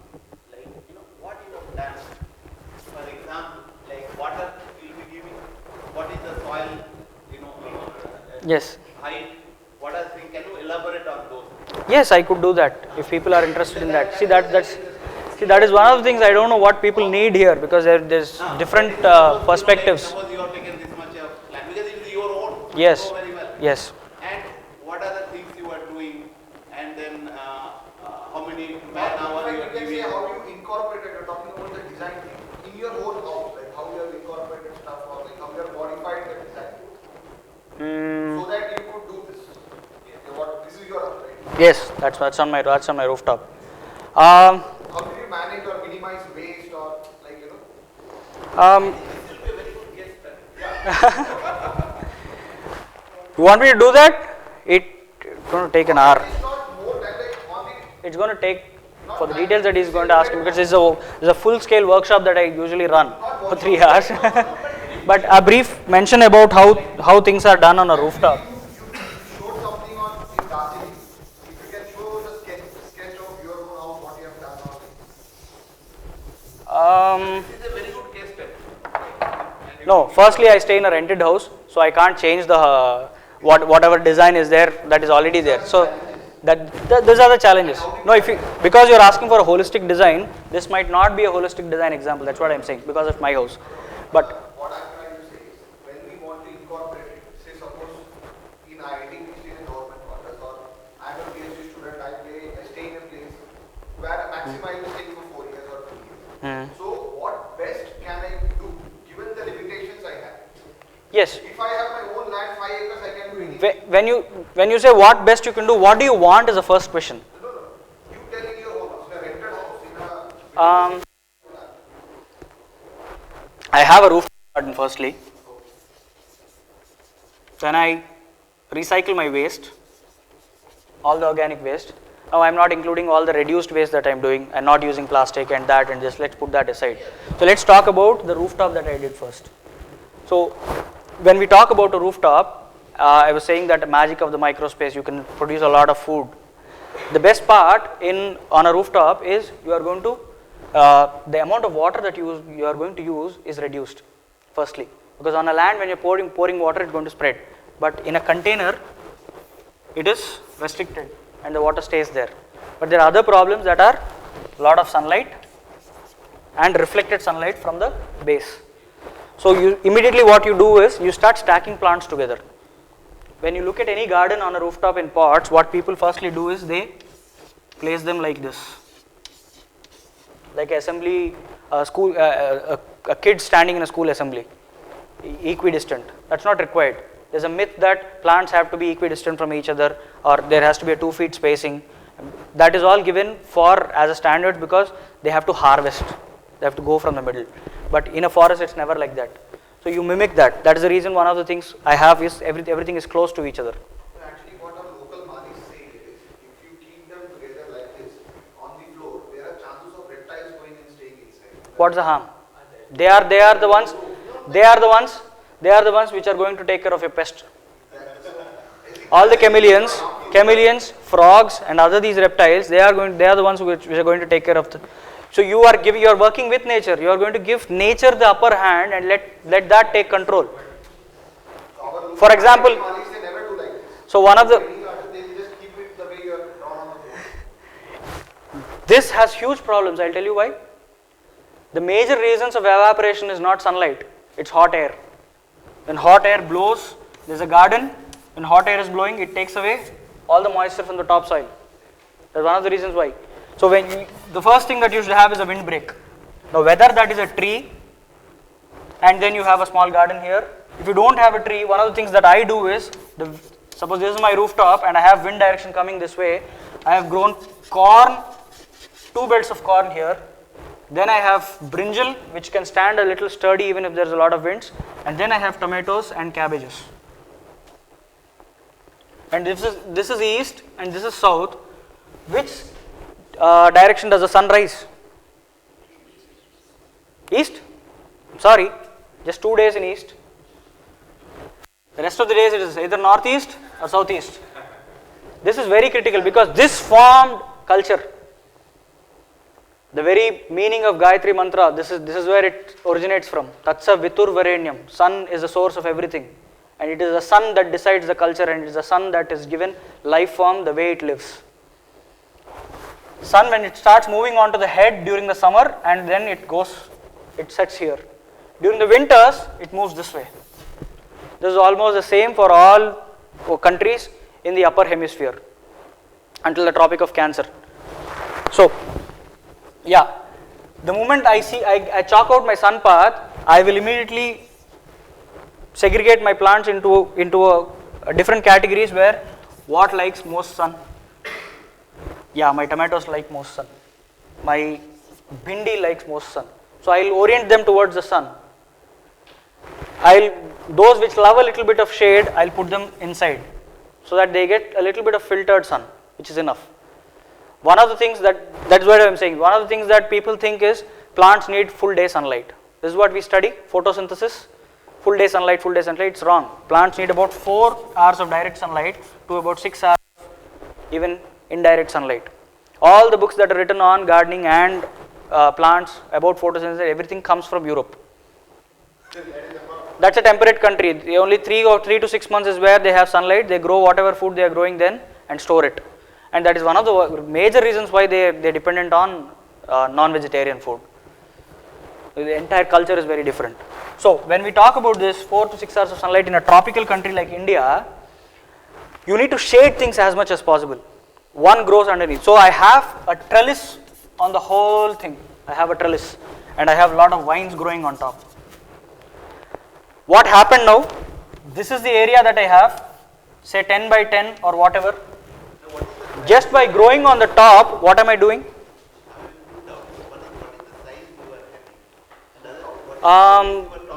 This is about 30 and this is about, this is also about 30. 900 SFTs, whatever. I am not using the entire thing. There are parts lost. Just the using area might be about, about 350 to 400. Let's say 400 square. 350, yeah, roughly about 20 by 20 is what I am using. Trellis is that structure, support structure for vines and creepers. So even if you have creepers on top, you will have things growing underneath. That is being done in the villages. That is the trellis. Sir, unfortunately I have been to school and then I have been to college, and nowhere in all my schooling and college people told me about what happened in traditional India. Please go and learn. Exactly, that is what I am saying. It is there in the interior. The point is, I am not talking about me. That is a state of 99.99% of all the students in the country because of the bloody schooling system. What should I do now? I think So if people- you look at my card, I'm saying this education is making man inhuman. If you look at my card, I gave my card. You just gave me. The yellow card. Yes, yes, Please look at that. I call this education is making man. yes. So please go ahead. Yeah, so you look at the wind direction, you look at the sun direction, and you start segregating your plants, and from here there's something called zones. You divide things into zones. There's no point if you have a garden and you start working 1 to 2 hours every day and you keep harvesting, you keep removing weeds, you keep removing that, you keep spraying something. What's the whole point of having a garden if you're spending so much time? It has to be as efficient as possible, and you have to let nature take over everything. One of the first thing that we do is we divide things into zones. So the first zone is, what are the things that need attention every day? How many times do you have to go there? How frequently do you have to go there? So you will divide that into, so suppose something called green leaves. Green leaves are something, they don't need full sun. Palak and all these stuff. If you give them full day sun, they are going to die. They just don't like it. A little bit of sun is enough. If you are placing them at the right place, then they are going to take care. But again, you will have to give them a little bit of water every day. So the first thing what I do is, if this is my stairs and I am coming upstairs, I will make sure that I don't travel too much and go here and harvest. I make sure that they are close by, wherever I am entering. Secondly, I make sure that this path is close to the source of water that I have. So what I do is, the source of water, I take it first. Then I divide my palak patch. Then I have other veggies patch which need about attention every 3 days or something like that. The harvest times and all these. This is a chicken example that I showed you. How much of input it needs, how much of output. Based on this, I start connecting elements. So this maybe I go 10 times or 20 times. Depending on these, I will start placing them at the right place. That is how design works. Design is essentially about a purposeful placement of elements in a pattern, which is the most efficient way and which is the most ecological way.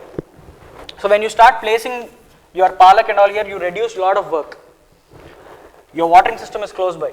Then again, this is again in tune with your wind and sun. So this will have a windbreak somehow. And you make sure that you place it in the right way. So you do all this randomization on paper. So permaculture, one of the principles that in permaculture what we use is 99% of thought and 1% of meaningful work. There is no point if you go and start working. Working is very easy. To mix something, make compost and put it into a bag is very easy. But to think about it several times on paper, design everything on paper and then start working is a meaningful thing. So How do you place it on what do you place it? Containers. Let me finish this, I'll come there. I'll come there about specifics about what I used, what is there inside the pots, I'll come to that. So, this is one of the things.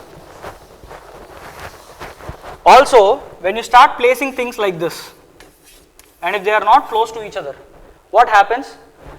There's sunlight from top, because of the hard surface there's reflection again, so there's double heat than normal. than on the ground, there is double heat than normal. All the bees and pollinators and any other beneficial insects, they are not going to sit inside. They will not have that habitat, they will not have that nook and corners where they can go and sit and pollinate. So naturally what happens, pollination reduces, which reduces production. Then because of wind, the plant is subjected to stress because of winds. Once it is subjected to stress, it is subjected to stress because of the surface area that it has on its leaves. It naturally reduces its leaves. The size of the leaves starts reducing. If you take a brinjal, there are leaf, brinjal leaf itna bada bhi ho sakta hai kabhi kabhi. There are leaves that big. But usually when you see that the leaves are very small when it's growing isolated somewhere. Because it just wants to allow the wind to pass through and does not want to move. Naturally when there is less foliage, that is leaves, there are less flowers and less production. It is reducing production again. It is not the natural way where it grows isolated. When you stack them together like this, the first set of plants are going to take care of the wind. So when you look at it in a plan, this is the first line and this is a plant I have. The wind is going to go from the top and these two will be protected from the wind. These two plants. Wind is going to go from the top. There is a calculation to it. We just don't need to go into calculations. That we can do when we do it on the paper. If this is about x, 4 to 6x times is what the wind will travel after it raises. That depends on the wind speed again. That is again there. So you do all these calculations and you calculate what is the average wind speed, when are the strongest winds. So that season what are the plants that are growing there. So you do the same thing for a farm also. So one of the things, the first thing that we do, whether a farm or this thing, is the water design. The water design. Then you decide structures, where to place what, because these are removables. Based on water, you will decide where to have your house. You will decide where to have your harvesting area, other areas that are there. All these, that processing area and all these things. So when you place things together, I was saying about you let nature take control. When you put them together, all the bees are going to come and sit inside. There is a habitat. One thing that we do is, there is a standard calculation for this. It's been made standard by many experienced gardeners. It's not that 20% of any garden should be in flowers. In flowers. What happens? Flowers attract a lot of beneficial insects. Beneficials. These beneficial insects are predators. They eat away all the pests. They take care of most of the pests in your garden. And there are some standard set of plants that anybody can grow, especially in the Indian conditions. One of the things is mustard, then chrysanthemum. Do you know some names of flowers like that? If I mention, do you need a mention of those? Mustard, chrysanthemum, sunflower, marigolds. These are some essential flowers that have to be in any garden. They attract a lot of predators. They attract a lot of beneficial insects which take care. Another most important element of any rooftop garden as well is a small water body. This could be a tub with a small fishes, guppies and other fishes which eat algae, which eat larvae of mosquitoes. This way you are going to reduce the mosquito problem that you have. This water body could grow lotus and other such plants, and there are plants like water chestnut.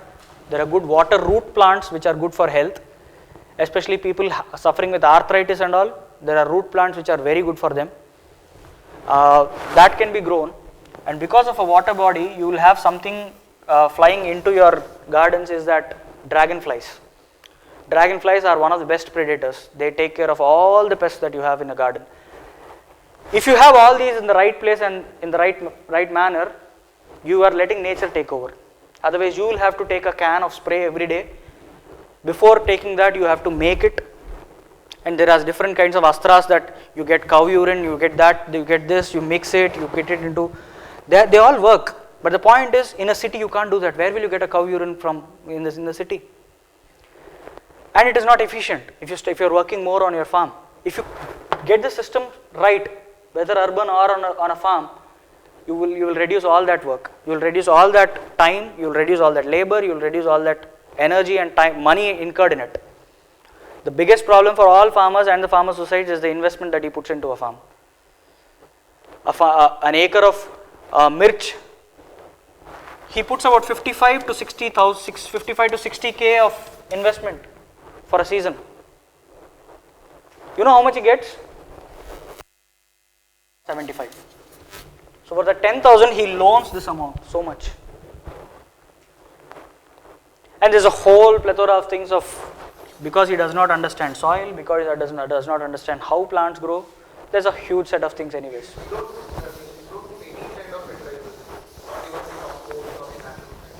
You have to do them. You have to do them. You have to put compost, you have to put natural fertilizers, you have to make on-farm resources as much as possible. And most importantly, it's not about putting a crop and making compost or something somewhere else. Even that has to grow on the farm itself along with the plant. Plants naturally group themselves in nature. So there are some plants, when you understand those species, there are some plants which help the other plant to grow. A simple basic example is a nitrogen fixer. Do you know about a nitrogen fixer? It takes nitrogen from the air and fixes nitrogen into the soil. Legumes basically. Legumes. All pulses are legumes, and most of the bean family, a good identification method is most of the beans that you see, any kind of beans, are legumes. They are nitrogen fixers. They are beneficial to the others. So you get into a polycultural system immediately, out of which you have diverse yields. So when you have a polycultural system of 4 different varieties, even if price of one falls down in the market, the other 3 are good. I have almost about 20-24 kinds of things growing. As a fertilizer stuff? As a fertilizer, yes. Coming back to the first thing, I'll finish the shape and size of containers and come back to soil, if you don't mind. Is this okay with everybody? Because he's been asking some questions, I am just looking at him. Pardon me, because I don't know about the others. Okay. When we say container gardening, usually it's called container gardening. When you look at a container, the first thing that comes into our mind when we say container gardening is the traditional mud pot, mitti ka pot. I hate this, gamla. I hate this because firstly, there's no longevity. It breaks the next year when you move it or anything. It cracks and mud starts coming out of it. There are some good things because it's a mud pot. It holds temperature. It holds moisture. It maintains the temperature. But the biggest problem is any plant when it is growing, it wants to expand its roots, and this is restricting it. The shape itself is restricting it. And secondly, if one person has to handle 100 pots, because not every house you will have so many people working on a garden. If one person has to handle 100 pots, move them, he is going to break his back. None of us are used to such kind of work right from childhood. So because of weight and all these things, we are not going to use this. And the shape as well. So the first things that you should do is consider weight, consider durability, consider ease of handling. It's good if it has some handles. So one of the good things is plastic buckets. Most of the paint buckets are very, very good buckets. They're very strong. And why are they made? And especially these chemical drums and chemical buckets that come out of chemical factories. You know, after manufacturing, the amount of time that they are used is just 5 days. It is manufactured on Sunday, Monday or Tuesday it goes to the factory, filled with the chemical on Wednesday, transported to the industry on Friday, Saturday it is dumped outside. That's it. That is sold as scrap, that is bought by others and sold on the roadsides and other. There is a huge market to it. Again, it's an industry. Just for that, it is made just for that. Just for that. Now those are very durable. You can use them for 12-15 years and nothing happens. It's a good way to use that plastic here rather than dumping it somewhere.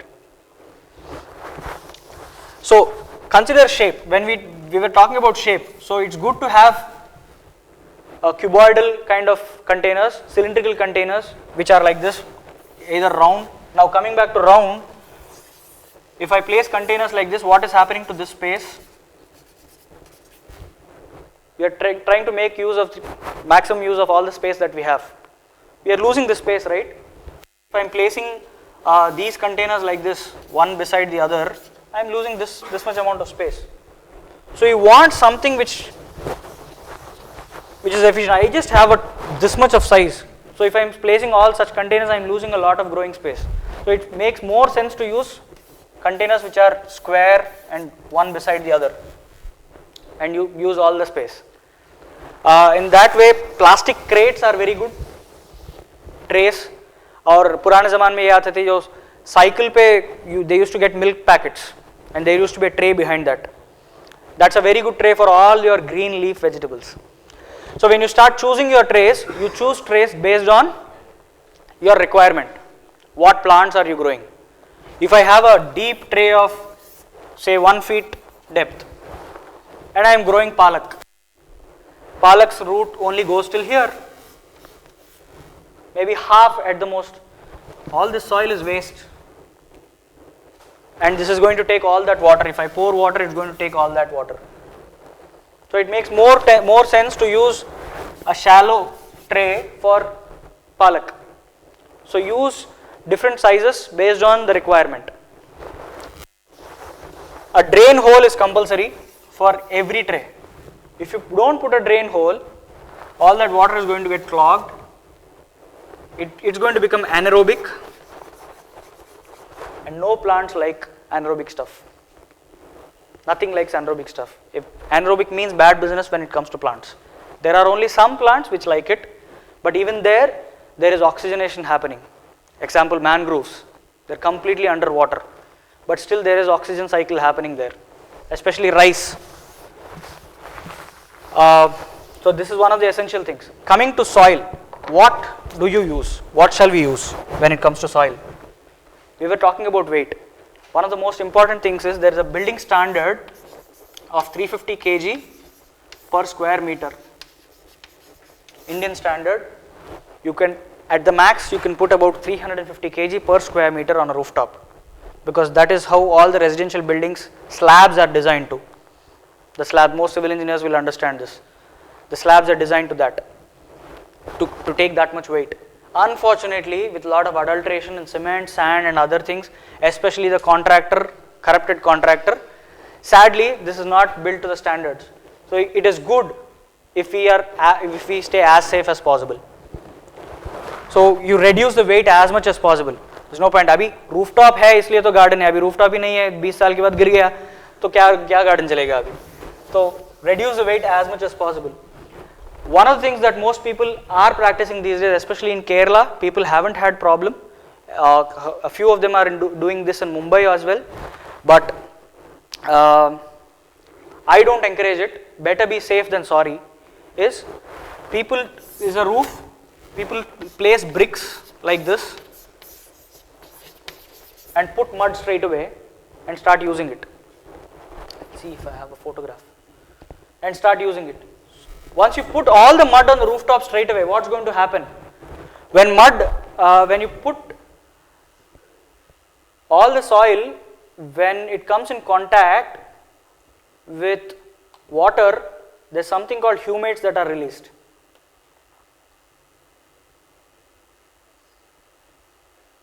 Okay, this is what I was talking about.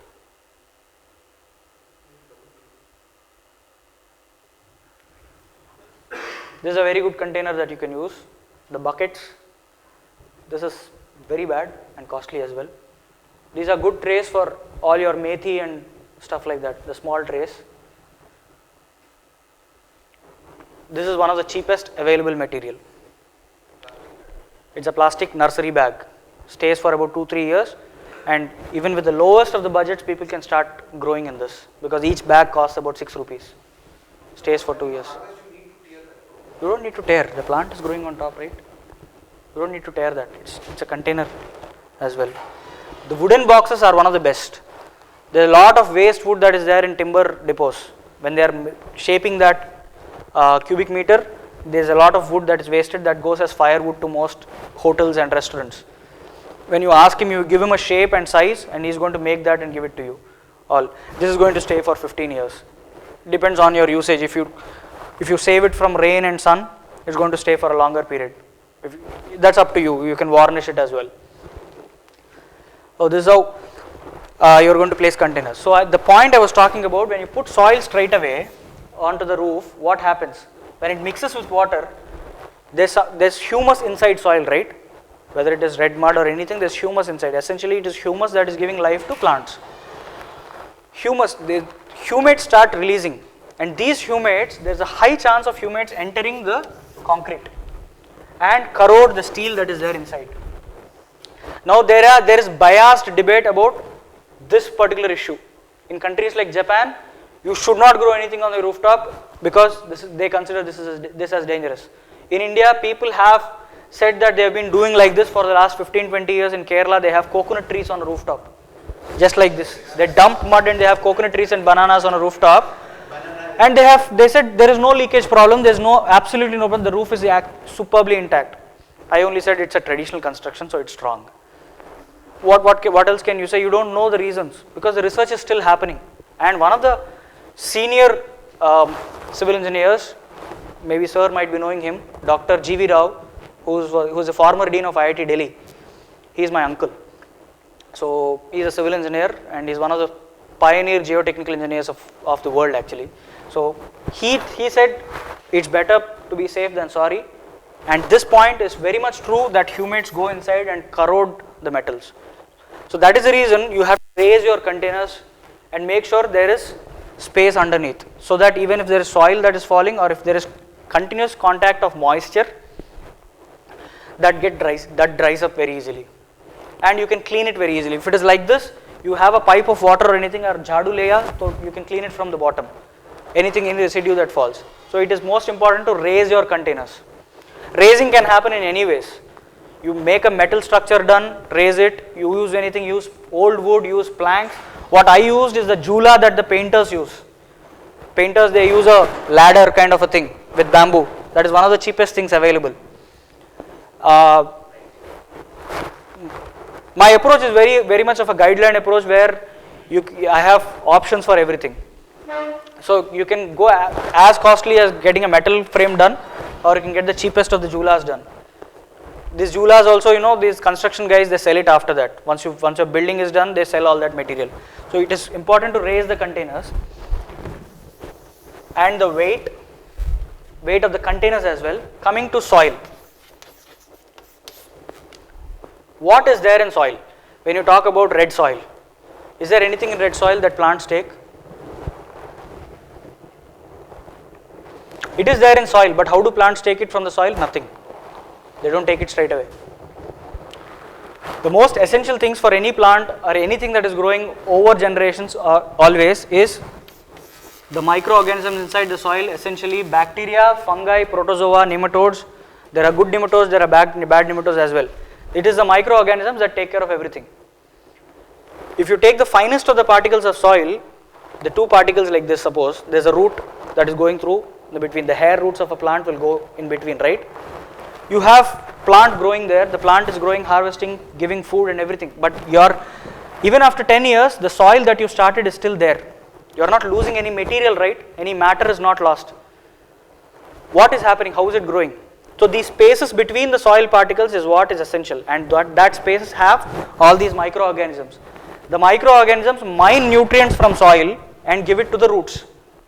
In turn, the roots give starch to them. And that starch is taken by the fungi inside the soil. Fungi lives on starch. Fungi is called the internet of the soil. It is connected across distances. It's like the internet of the soil. If you cut a forest, suppose there's a forest, if you cut a few plants on this end, there will be a reaction on this end. Those plants, even if it is 300 kilometers away.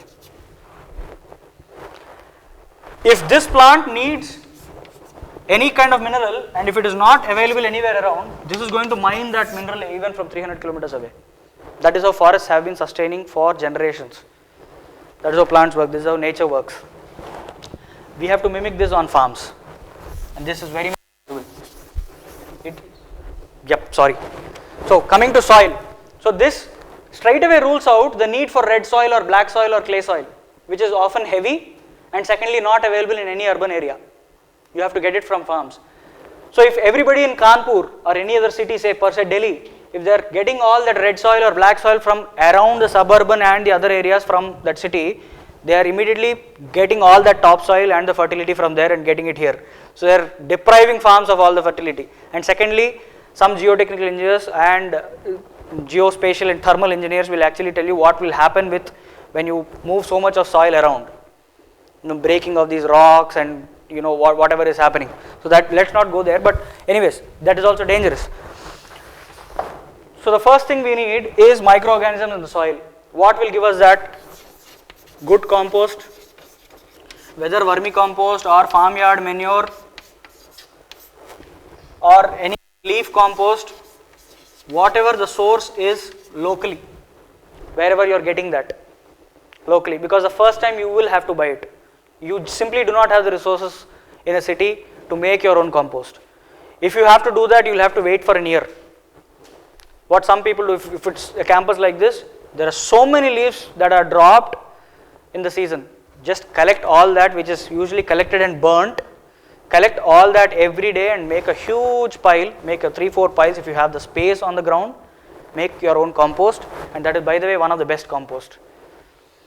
Leaf compost and tree compost, the compost that is made from trees and leaves and twigs is one of the best compost, because trees mine those nutrients from deep down the ground and it comes up, and they are native trees. So that soil inherently has the strength to fight fungal diseases, to fight soil borne diseases. That compost will have. The first thing is we need compost. Secondly, what do roots need? Roots need air. Any good soil, 40% of any good soil is air. Any good soil, if you go to a forest and take up topsoil, 40% of it is air. Root needs good aeration, easy penetration. If it is too hard, what happens if you use red soil? When it is wet, it is soft and the roots will go easily. If it dries up, it contracts, it becomes compact and the hair root starts breaking. So you need something that will aerate it well and that will allow penetration, and most importantly in an urban area, water being a critical resource, you need something that retains water. Water retention. So to this extent, your immediate composition is 1 part of compost, 1 part of anything that retains water, which is sugarcane bagasse, wheat husk, rice husk, anything that is available locally, all these can be used. Any carbon or silica material. Now depending on the carbon and silica material, your compost proportion changes. What I use is, I get coco peat. Coco peat is the fibre of coconut, which holds water like a sponge to a large extent. So what I use is coco peat because it is available to me, a lot of coconut farms in South India.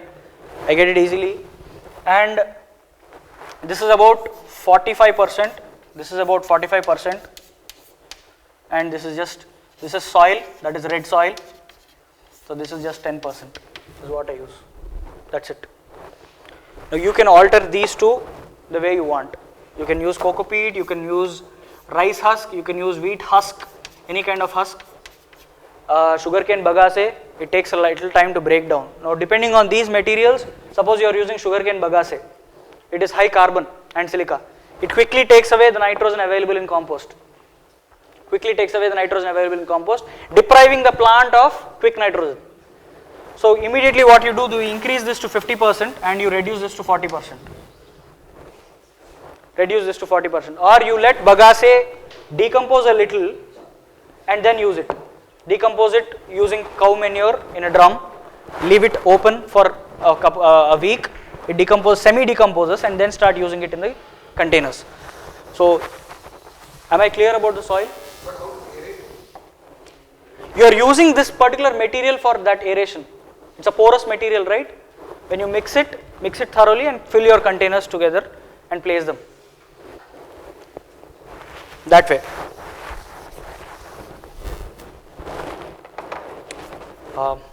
We're done with the time. So I'll just finish with one small example regarding a farm. How do we go about a farm? That we were asking. Yeah. How much time do you average spend on your rooftop garden? 20 minutes. It depends on every day. So see, one day I'm harvesting, so it takes about half an hour. I have to water and harvest and all. Some days I just don't go onto the rooftop, just not required, because there's nothing to harvest. I don't need to water it also, because I'm using that water retention material there. I water it once in 3 days. Like if you're using wooden boxes and I do it alone. I don't allow my mom also to go upstairs. So whenever I'm out of town like this, so there's nobody to take care. So after I go back, some of them, if it's a longer trip like 10 days or something, some of them die. So I go back and restore them. I have my ways of restoring them. When you start adding good amount of bacterial solutions to it, it will start surviving again. There are ways.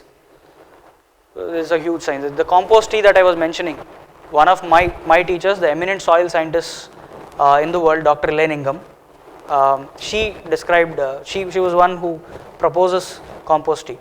She was called onto a farm, a potato farm, which had bacterial blight. Bacterial blight is a huge problem for potato farms. The harvest is usually on 120th or 110th day, usually. She was called on the 65th day and the entire farm was already gone. Everybody told the person that it's an inorganic farm. Every person told them that this is not going to work out, you lost your crop. And in countries like those, when we talk about a farm, it's about 1,000 acres. So 1,000 acres of potato is a huge loss. You will be in debt for your life. So he went to her as a last resort. She had no hope that ye kuch nahi hoga abhi. So she took some soil tests and all, and she proposed compost tea. They applied 5 times exactly on every 4th day, 5 times.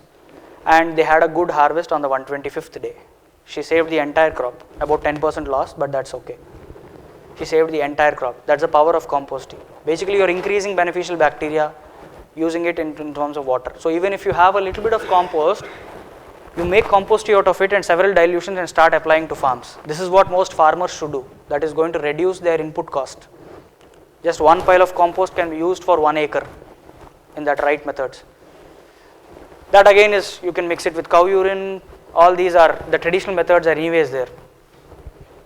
These days availability of cows is also very less.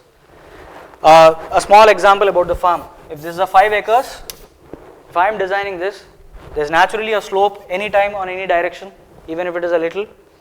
So there's something called swales that we put in. Swales are essentially on a slope.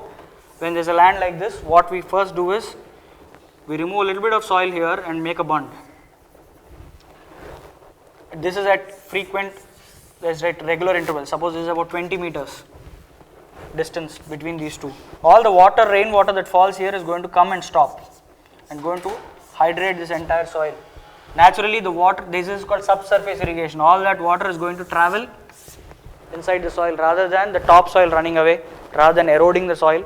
Most of the rain that is lost in all the farms is like that. It just flows off, nothing seeps under. When you do this, it just goes inside. So naturally the crop that you are going to put here is going to have more moisture, and because of more moisture, the soil life is going to improve. All the microorganisms are going to be much better and the crop is going to be much better. Now these bunds are porous bunds that are going to hold moisture for a longer period of time. If you do this, after the rainy season, the moisture is going to stay there for another 3 to 4 months. This is recorded.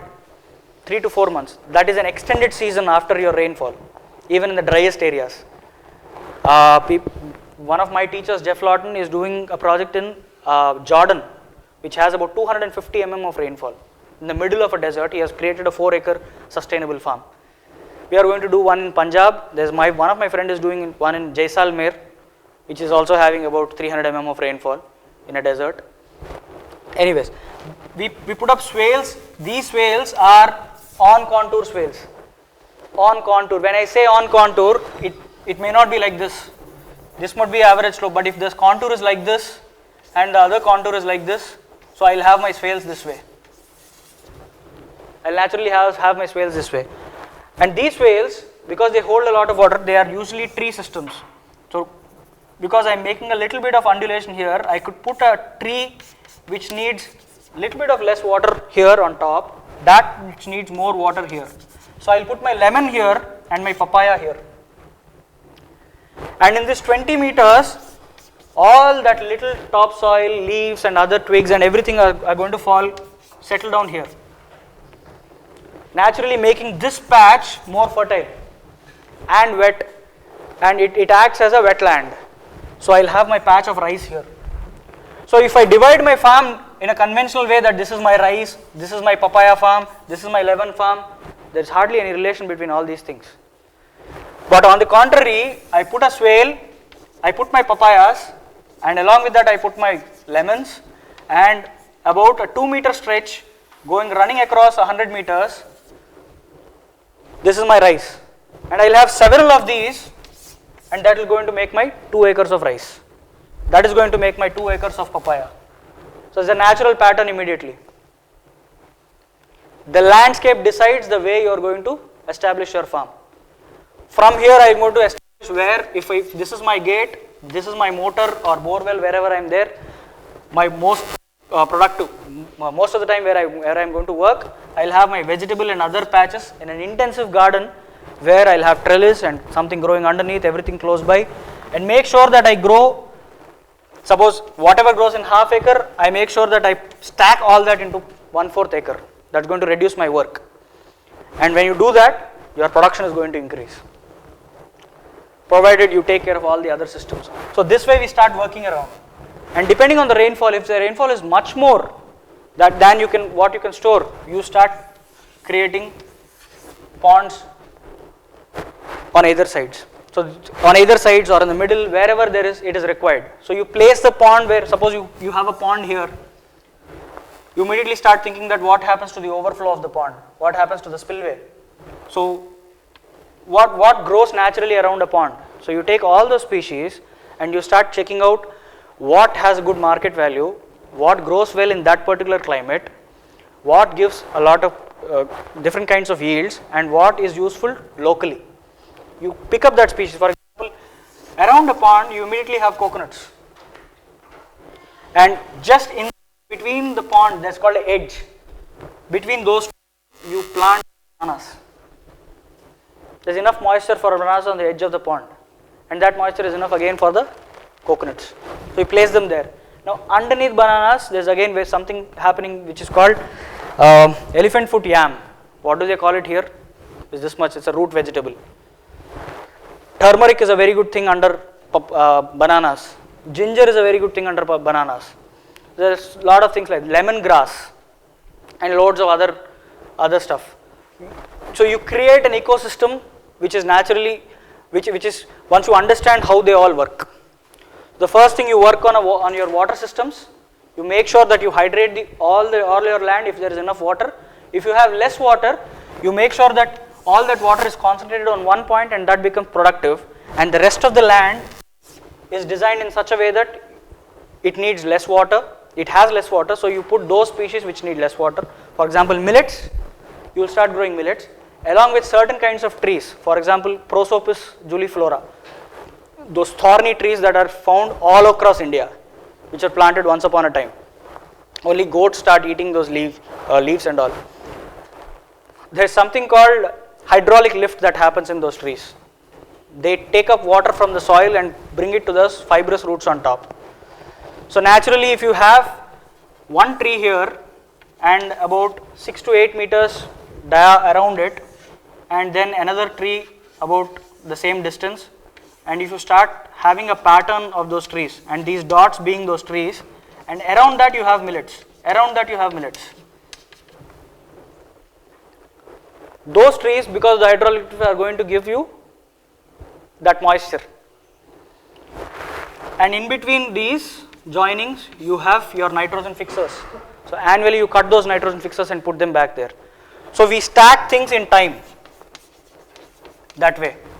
After the crop you have the nitrogen fixers, chopping them off and putting them there, building soil again. So you create that fertility within the farm itself. One thing that I always tell farmers is, if he has to go for a trellis crop any time, I have to learn to handle this today. They think, when I say half acre of trellis, they think immediately I have to buy poles. If it is bamboo poles, it is one price. Then if it is granite poles or something, it is another price. The simplest thing that nature is giving you is, if this is your farm, start planting some pole timber, quick pole timber kind of species every 5 feet as a grid. Grow your crop this season, but have these two, these as well. Do not harvest them, do not cut them with a machinery or something. Let them be. What happens? By the next season, each of these are about this high. Subabul is one of the things. This is called Leucina lucerne, that's a scientific name. Then there is Casuarina. Casuarinas are always found on the beach fronts. The hairy ones. Oh, sorry, yaar. I'll just finish this. Yeah. Oh, there's a next session, right? Sorry. So, in 1 year, these are going to be about 6-7 feet high. You cut all the branches, leave the pole like that, and whatever branches you are cutting, just tie them up. What's going to happen? You have your trellis at practically no cost. After a year, you have all your trellis in the entire farm at practically no cost, and it is fixing nitrogen. That's called coppicing. When you coppice a tree and put all that on the ground, and you cut that tree in this direction, it's going to have new branches the next season. Cut them again and put them on the ground. That's a perennial bank of fertility that you're going to add, and this is going to act as a trellis. Yeah. I think I'm going to end it there. I just hope it is helpful, because it's all in bits and pieces. I couldn't know that a lot of you know about the existing problems already, because when I was talking to him and a few others here, what I only thought was most of you might not know what are the problems around food and what are the other problems and pollution and loss of soil and loss of ecosystems. So I had to mention that a lot in the beginning to get that point across. That probably took so much time, but thank you so much for giving me this opportunity. Thank you so much. I had a good stay yesterday, today. I'm going to stay tomorrow, and tomorrow evening I'm going to leave. So thank you so much for giving me this chance and having me here.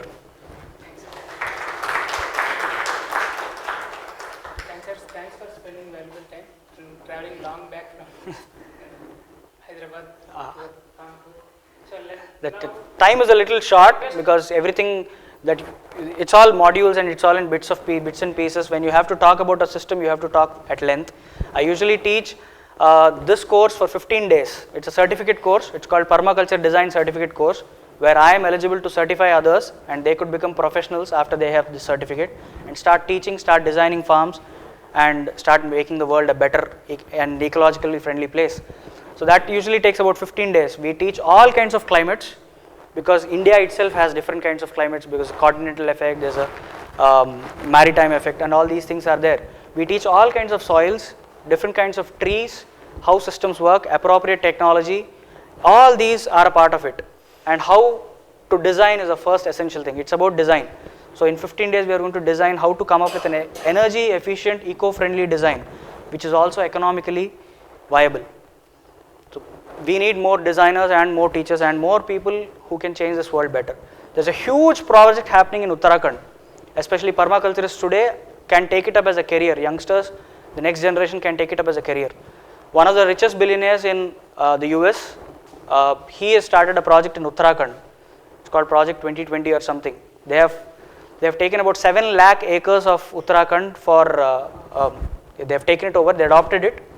They're spending about 47,000 crores on it, and they are going to turn all that into a self-sustainable area, including everything. I mean, they are including even power. They have devised a cycle, which if you cycle for an hour, it's going to light 4 bulbs, a computer, and 2 mobiles. It will charge 2 mobiles for an entire day. They have a cycle, and they are going to put up these cycles in Uttarakhand. So these things are happening. Yeah. now I request Mr. Sir to give a small presentation. It's my pleasure to give this presentation. Thank you so much, sir.